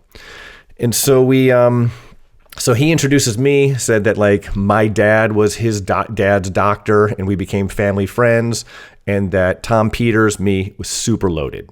And so I went undercover and got the sales pitch from Lori again and again and again. She's bringing business partners on. She's promising me these amazing returns. The problem with that approach is that you got to get past the likely defense of her saying, I thought that this investment program was real. I was dealing with people in Europe who were telling me all these things.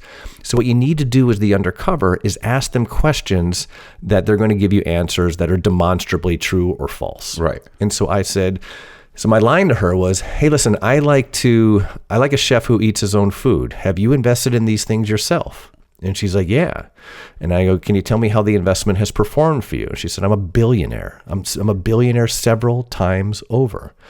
And I go, I just want to make sure we're abundantly clear, because this is a lot of my money, and I want to make sure it's okay and I don't want to be the first man on the moon here, that you have invested your own money in this program and received actual cash investment returns back. And she's like, absolutely. I am a billionaire. And so at that point, we have robbed from her the ability to bring up the affirmative defense later that she believed this investment program was real, because she's telling me something that's just not true. Right. And so time marches on, and she gets indicted, and obviously I never make an investment, right? At the very right, that we're not taking your tax dollars and giving it to the con. But some people think we do. Some people think we make these investments, then we follow the money through the financial system. No, that's stupid. All we want to do is get the sales pitch recorded. We can follow the money from the other victims and find out what happened to them, but we want to get the sales pitch down, because that's the key to the fraud. That's the lie that separates the victims from their money. Right. And so, sorry, can I ask a question? Yeah, please. So, did she? You're saying you had a cooperating witness, or sorry, someone who was cooperating to get out of whatever he was involved in. Was his cooperation? Was he connected to her? And he knew her and was involved in another deal with her that had nothing to do with this investment. So he got jammed up, and he said, "Hey, I know about a scam that's going on." So the other question is, did she realize that she was being investigated? Like, the people that had lost the money, were they already complaining? They had, some of them had complained to the FBI, and that's how that we also knew about her, from that and the cooperating witness who told us about it. So the FBI is getting information from both ends, but she does not. She knows that her investors want their money back, and she's getting pressure from them to get their money back because they haven't received any of these promised returns. And she's doing what a lot of these investment defrauders do and say, why don't we? You're worth tens of millions of dollars now from that $100,000 investment you made. Why don't we roll it over, do it again? And so they're always offering to roll roll your money over into like the next tranche of the investment for 90 days, 120 to 180 days. And so there's no gains. Like it's just a website that says made this much money. There's no version of this where she's cutting any of them a check. Yeah. Because there's no investment and she's already pissed their money away on her extravagant lifestyle. Right. So so she ends up getting indicted and arrested, and then she gets her discovery and sees that this Tom Peters guy is in fact Tom Simon, FBI agent. And during the course of this, while it's awaiting trial, I retire. Okay. I retire. I become a private investigator here in Florida. I kind of go on with my life. And then, and I had a client in Dubai, and I was doing a lot of work out there. And I get a call while I'm in Dubai from an FBI agent in Tampa, which is one investigating the case in Bradenton. And they say, hey, remember Lori Nadima? She's going to trial. And I go, that's a mistake. We need you to come back in like 2 weeks. I was like, I'm in the middle of a client engagement here in Dubai. I was making some amazing money in this gig. That's a long plane flight too. And they're like, well, and I was like, you really need me? There's no version of me like zooming my testimony. They go, no, we need you.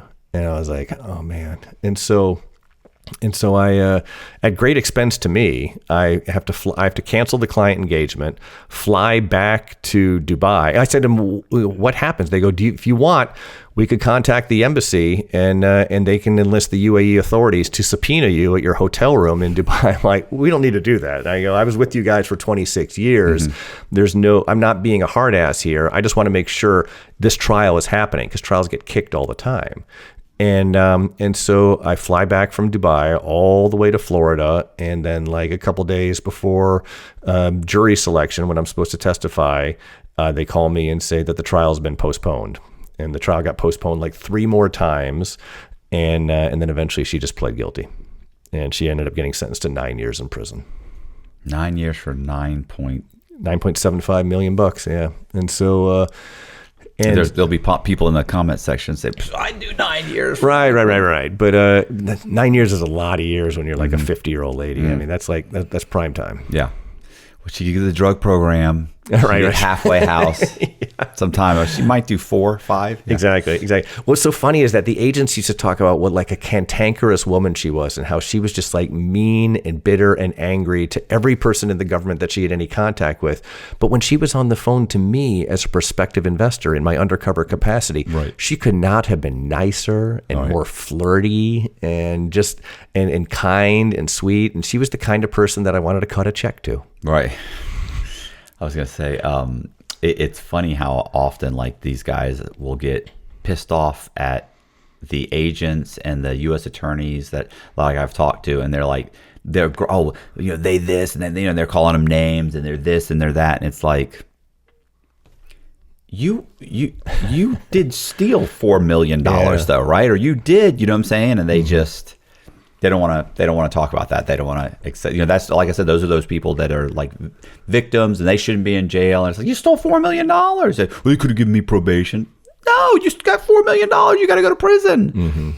So I could see how she's mean and vicious, because I see tons of people like that. But then in the scam capacity, she's super sweet. Yeah, the amount of work I had to do on that case after I retired, going through the transcripts of my conversations with her and like editing them, going through the Microsoft Word document, listening to the conversation where there's just a lot of back and forth and crosstalk, and editing that document. I probably spent nearly 40 hours unpaid editing my own undercover recordings there when I was retired. But I mean, that's the deal. And so time has marched on. I haven't been an agent now for 3 years. And so I think all my cases have sort of cycled through the system. So I don't think the FBI is going to be calling me, telling me to drop everything and come to court anymore.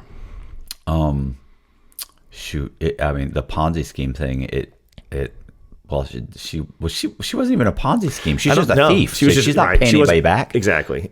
And so this myth of these, this was one of my kind of niches in the FBI that I really liked because it was so interesting.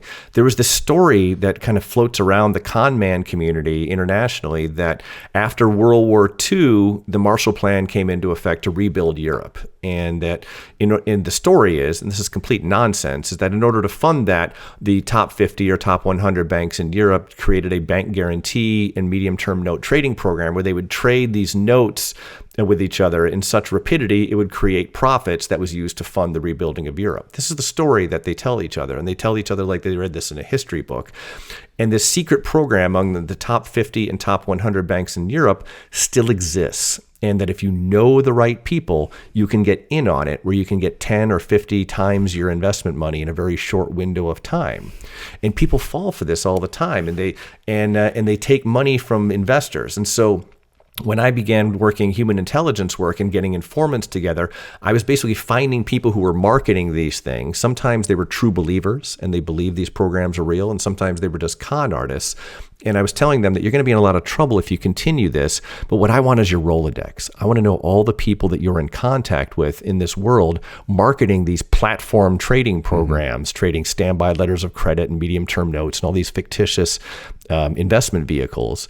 And then I would basically farm out FBI agents to take a look into these people and either like deprogram them and tell them this is a fraud, and if they continue with this, they're going to be getting in a lot of trouble, and or to investigate them, take a look into them, run the suspicious activity reports through FinCEN, and see are they bringing in just a ton of money from investors for one of these programs. So this we call them platform trading programs, was kind of my life's work at the FBI to try to stamp these things out. I did a very poor job of putting out the forest fire, but I put a lot of people in prison in these crimes. Yeah, I was going to say, it's hard when it's so overwhelming and you've got the internet spreading it, just nobody's going to stop it. Yeah, but one thing we developed, there was an agent named John Cawthon in Tampa who was a brilliant agent, and he came up with the Cawthon letter. It was basically a letter to these people that you sent certified mail laying out that these things are fraudulent and they don't exist and they're fictitious, and just sending it to the bad guys, and then you just put it into a file that they received notification that these things are fraudulent.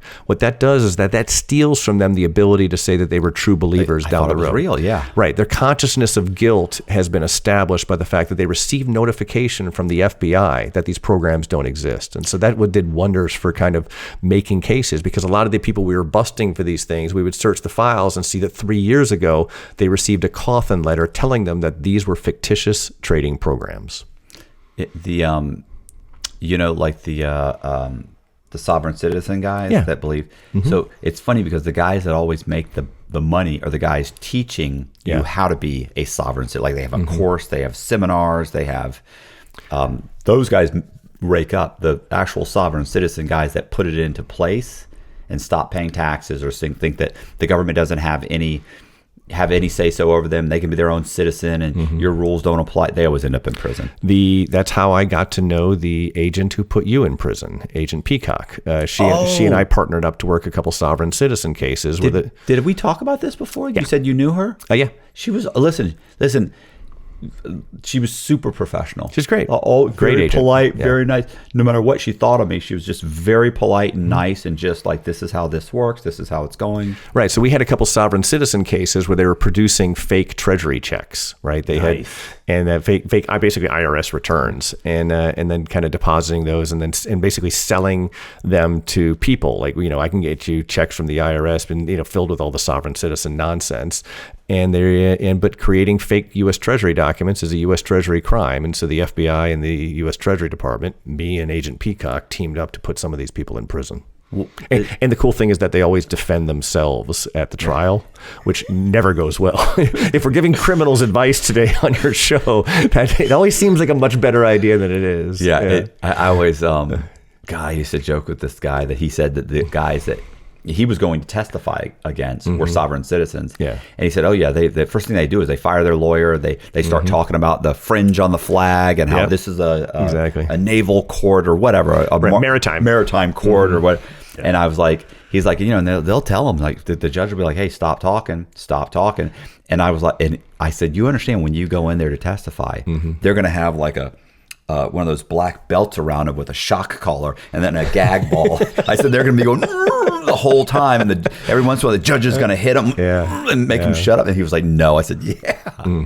It was. I will say though, that it's easy to get a sovereign citizen to confess to you because he believes it. They believe it. Yeah. And so I'd be like, I would sit there and listen to them talking about how like it depends on the number of syllables in the U.S. Constitution line, and I'm happy to hear and listen to that. At the end of the day, I go, okay, well, so because of all that, that's why you produce these checks from the U.S. Treasury Department. It's like, yes, I had permission because I named myself a U.S. Treasury because I'm a trustee, and it's just like ba-ba-da-ba-ba-da-ba. Right. So, but I don't care at that point what your rationale is, right? You just told me you broke the law. You just all I care about is that you told me that you produced U.S. Treasury checks for whatever reason and began kind of like selling those for pennies on the dollar to your people who then tried to deposit them in the bank accounts, and so. We'll handle it in court whether you have a legal rationale for this, which is all just like gobbledygook. It's like they're hearing voices in their fillings. But without the internet, same thing with my little prime bank guarantee program and the platform trading program. These bad ideas have this ability to spread virally among dum-dums. Mm-hmm.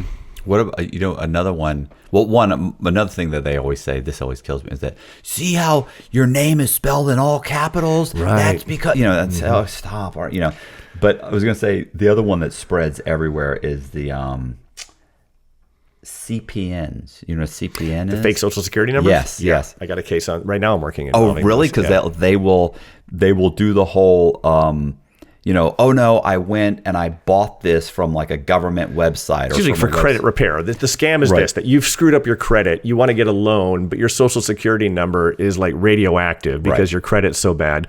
So they're going to get you a CPN, which is what, a credit protection number, credit something. There's two different ones. Yeah, it's something. Like we're a credit repair service, but all they're really doing is giving you some poor bastard's social security number or making up a list of numbers for you to do, and now you're basically stealing someone's identity to get this car loan. Yeah, it's either a social security number that has been issued but no one's using, which means it's probably someone under 18, or it's just a number that hasn't been issued yet. Right. Like it will be.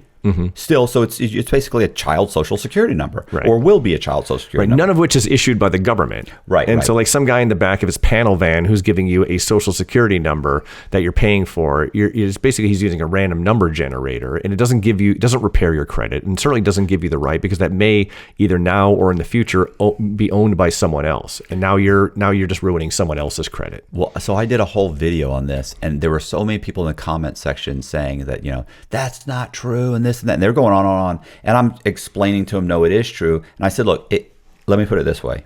And they're like, no, because, like Kanye West, or if you're a famous person, you have to use these because their identities get stolen, they get tracked. So they issue them to them, and the government issues them. Stop it. So then what happens is I'm like, okay, let's say that's true. You're not doing it to avoid being tracked by the paparazzi. You're going in to get a car loan, right? And where it says social security number, you're putting you're putting your CPN. Right. The truth is, they ask for your social security number, and you give them anything other than your social security number, you've committed fraud. Loan fraud, absolutely. Done. Yeah. Like that's over. So you can stop with your little, no, you don't, I got right, it. because the lender has a right to assess your credit worthiness before they give you their money to go buy a car, and the means by which we have decided as a nation to assess someone's credit worthiness, we're tracking that via the social security number. So by merely making up another number, it doesn't give you a new start on life. All you're doing is lying to the lender about your credit worthiness. Yeah, love those guys. Okay, that's all. How do you feel? You feel good right now about this? You feel about the episode? Yeah, pure brilliance. We're going to win awards. This is oh my god! What are you talking about? I'm amazing. What do you? We got to dress alike to the YouTube awards after this episode airs. You were. I saw. I think you put these up on your Instagram. You were on a podcast recently. What was that? Because it was shot really well. I've been on a bunch of podcasts. After I did your first episode, the floodgates opened from a lot of other really well-produced podcasts. Not as well-produced as yours, no, of course but not. Good podcasts. And the fact that Colby's sitting right there means nothing. Yeah, Colby did a beautiful job making us look great, even though we were dressed alike. And so I received some offers to be on other shows, and I always do my due diligence and make sure that they're shows that, one, have a decent audience, and two, are well produced. Right. And I like these face-to-face conversations. I'm not really good on the Zoom call shows, and so I did the Reed Marin show, which was really good, and I know he's a fan of yours as well. I did a show called Thinking Bigger with Tim Faley. I feel terrible. I'm forgetting his name. Thinking Bigger is the name of the show. Did that show, and that was shot real well. And he's also a huge fan. Where are those located? Marin is in D.C. Faley is based in Los Angeles, but he happened to be doing a week's worth of shows in Atlanta, and so I went to Atlanta to film that with him. And I've done a couple episodes of Surviving the Survivor. It's more of a daily live true crime show, STS, on Surviving the Survivor. It's real popular. Sounds like what is the guy that I can't believe I can't remember his name now either. Anyway, there was a guy, I think it was called the Survivors Group or something like that. Surviving the Survivor is like a daily kind of ripped from the headlines kind of show, talking about the hot true crime case of the week with sort of a kind of Brady Bunch looking panel of experts. And so I've done a couple episodes of that, and I think he's based here in Florida. And, but anyway, so your show has catapulted me to great heights as a YouTube true crime guest, and I'm just so honored to be here with you. Oh my God. Well, all right. I'm good. Yeah, other than I was gonna mention one other show that was a scam show. It was maybe ridiculous, but you might want to watch it. It's actually got and I'll never be able to say his name right. He's like a Puerto Rican guy, Rob or somebody. Anyway, he's from New York, and I know the name of was called Empire. Okay. So he was a drug dealer, and there's a con man and his girlfriend. Mm-hmm. The girlfriend goes to college. I don't even know how this ended up being, or she hangs out of the college, and she ends up picking friends that have money, that are connected to money somehow. I don't know how that exactly works, but she basically then they would have a party. The con man has a party, and she lures all these people with their boyfriends or husbands or something to the party. So there's a party with a bunch of guys that have money. Okay. And he acts like he's a big time stockbroker. And he kind of goes around, and he's rented a penthouse and everything. So he basically schmoozes with all these guys that have money. Well, just so happened that the one girl in the show, her boyfriend is a drug dealer. Okay. So he goes there, talks to the guy. He zeroes in, the con man zeroes in on him, realizing, because I remember they have a scene where the girlfriend's like, why how much do you think he's worth? And he's like, I think he's probably worth a few million. He goes, and it's going to be all cash. He goes, that's because he's a drug dealer. Yeah. So they kind of start focusing on him, and at some point they're just having fun, paying for skiing trips and hanging out. Eventually the drug dealer says, look, if I gave you some money, what could I get in return? He's like, well, I mean, it depends. There are different transactions, different buyouts. He goes, and it's not short, man. He's not like you're going to give it to me on Monday, you get it back Friday. He's like, they'll take 3, 4, 5, maybe 6 months. Yeah. So the guy ends up giving him, let's say it's $400,000 or $500,000, and he comes to him like in cash. Right. He's like, what are you doing? He's like, you can't give me this in cash. Like, he knows he wants it in cash. He's like, what? He's like, well, you want me to take it back? He's like, no, I'll figure it out. I know a guy. Yeah. Gives him $500,000. And then 3 months later, he calls him and tells him to come to the office. So he comes to the office, but it's like an HQ, right? Mm-hmm. It's like a fake office. But he goes up. It looks legit. I've rented many of these. You go up, there's a receptionist. It looks like a law firm practically. You walk up like a big law firm. It's a shared office space. It's shared office space, right? So you go in, and she's got a check for him. She hands him a check. Mm-hmm. He's supposed to have lunch that day with him. So he shows up with like the check. He's like, hey, I got the check, such and such. He's like, what am I going to do with this? He's like, put it in your bank. He's like, how am I going to do that? He's like, I can get you a bank account. I can try and get it in cash. You have to give me a few weeks. And he said, he's like, man, I made a ton of money here. I mean, what have you made? $250,000 by giving you $500,000. I got $750,000. He goes, And he says, look, he says, can we roll it over? That's the trick. Right. And he's like,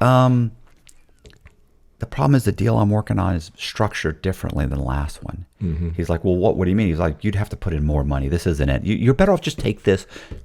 Give me a week or two. I can get to the cash. He's like, no. I want the other one. I want the other one.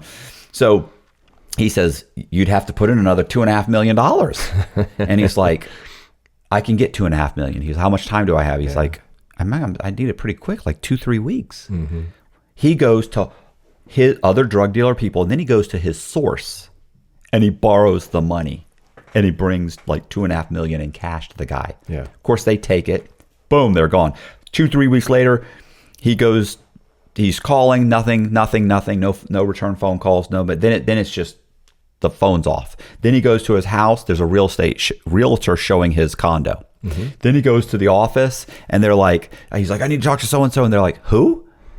I don't know. I mean, has he rented here before? Yeah, well, I sat in that conference room. It was 3 months ago. Don't you remember? And she's like, oh, yeah, no, he just rented the conference room that day.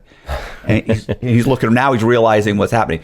I've had so many scams of those shared office spaces create the illusion of wealth and infrastructure. Oh, it's so legitimate. Yeah. So legitimate. Yeah. It's. I was going to say the psychology behind some of these con artists. Mm-hmm. Now, that one, obviously, that's a movie. It's based on, I'm sure, real life events. You ever see the movie The Spanish Prisoner? Oh, it's a good con. It's Steve Martin in it, actually, in a serious role. It's written by David Mamet, the Chicago playwright. I got to get that. Yeah, it's a great movie. You'd like it. And it has a scene very similar to that in it. I have another one. I have one more. So there was a guy named Ron Wilson. He had a $57 million Ponzi scheme. The FBI said it was like over $100 million, but that's because that was fake gain. Yeah, so really $57 million in loss. Mm-hmm. I remember he used to tell me he would have he would get financial planners. So his Ponzi scheme, he actually ran a legitimate gold, I think it was called Atlantic Bullion, Golden Bullion, or precious metals, whatever. He traded precious metals. Okay. And he'd done it for 10 years. Mm-hmm.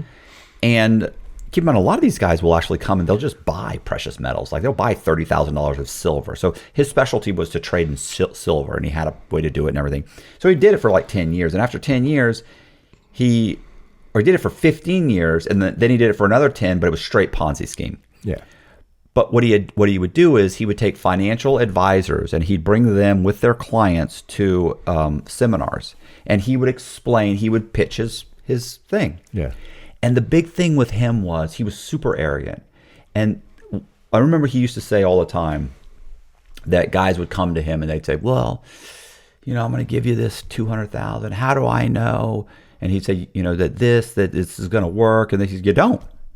You just have to trust me. And they go, well, I'm not sure that's good enough. I don't really know you. He's like, okay, well, I don't need the money. Yeah, you got to be willing to let them walk, right. Make them come to you. Yeah, and he was big on that. He's like, look, you came here.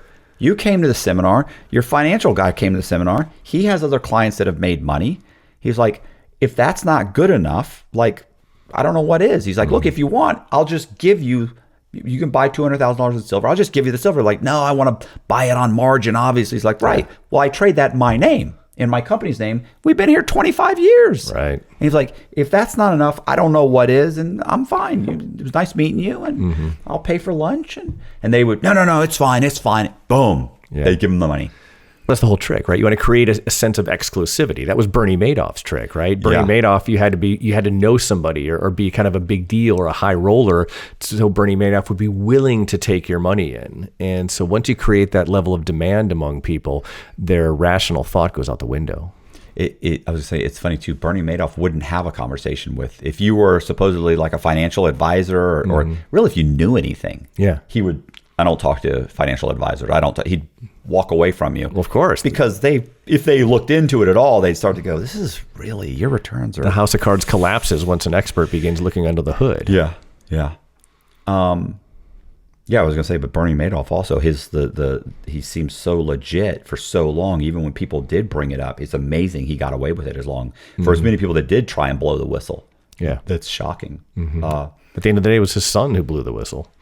Yeah, well, after he realized this whole thing's collapsing. You know what I'm saying? It's not like Right. he figured No, it out. I agree. Right. But the son was the first person to walk into the FBI office and say, I think we have an issue. Yeah. Yeah, well, I actually wrote a story about a guy, the same thing. When he realized that it was a Ponzi, he was involved in Ponzi. Yeah. These guys had brought him in to help raise money. So First one in the door gets the deal. Better to be on the government bus than under the government bus. Yeah. Well, he didn't realize it was a Ponzi. Yeah. He's saying, I didn't realize it was a Ponzi. And that's Right. why as soon as it found out, he went straight to the FBI and said, this is a Ponzi scheme. It's a wise choice. Well, the problem was that everybody he had personally raised $17 million. So all the victims were like, he said this. Oh yeah, you still have, He said, that he's like, personal issue with the victims, right? Yeah. So now he ends up getting indicted, and then he goes to trial, saying, "Oh, I didn't know anything." Well, guess what? The other two guys involved get on the stand and say he did know.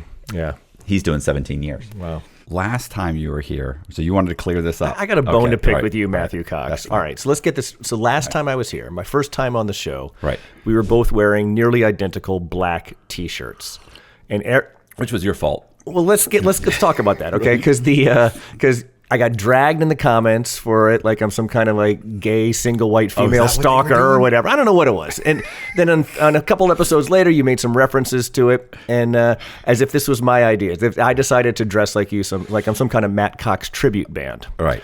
Right. So which of course I remember quite differently, but we have different memories. That happens.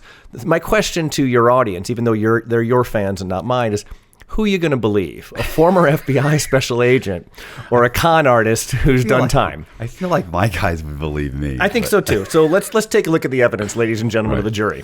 I'll give you a copy. Okay. Here's the text messages we shared when you booked me for the show. I'm the guy in the blue. You're the guy in the gray. Why don't I read the blue part and you can read the gray part? Okay. I said, do you have a preferred attire or color you'd like me to wear? I really enjoy the way you shoot your podcast and want to make it as visually pleasing for your audience as possible. And what did you say, Matt? I put, that's funny because I had a guest wear a black T-shirt the other day. I wore a black T-shirt also. So people in the comments were asking if we had arranged it. And then I put, you're the first person to ask. You can wear whatever you feel comfortable in. But if you would like to wear a black T-shirt or a black shirt, I have about 10 of them, and I'm sure I can match to yours. And we'll both be wearing black. That would be kind of cool. Listen, I remember this vastly different. I remember. You think I'm doctoring documents now? A vastly different conversation in my mind. And then I put, but it's totally up to you. I said, sounds good. I mean, I'm a guest here, right? So you want me to dress like you? If that makes your show better, I'm happy to do that. I just don't want your audience to think that I was somehow stalking you or dressing like you for Halloween. So anyway, I put, oh my God, I put. Oh, you said. I said, yeah, sounds good. We can look like we're in a doo-wop group or something. I'm making fun of you at that point for asking me to dress like you, I didn't Matt. realize that at all. So I put also, typically, I always wear T-shirts. So it would be a black T-shirt. Boy, I got specific, didn't I? I am getting directions from the host of a wildly popular true crime podcast about what to wear, and I just complied. So then when people started asking, bro, in the comments, they were asking like, bro, what did you guys arrange this? I said, I didn't arrange this. He arranged it. Right, yeah, exactly. Then you're making it seem like you had this weirdo on your show who wanted to dress like you. I don't know what, you know how these FBI guys are. They don't know what's going through this guy's This is head. the part of our conversation where you apologize to me for dragging me. I apologize. I misunderstood. All right. I misremembered that conversation. You sure did. Because you were the first person to ever even ask. And so I was like, I was like, you know what?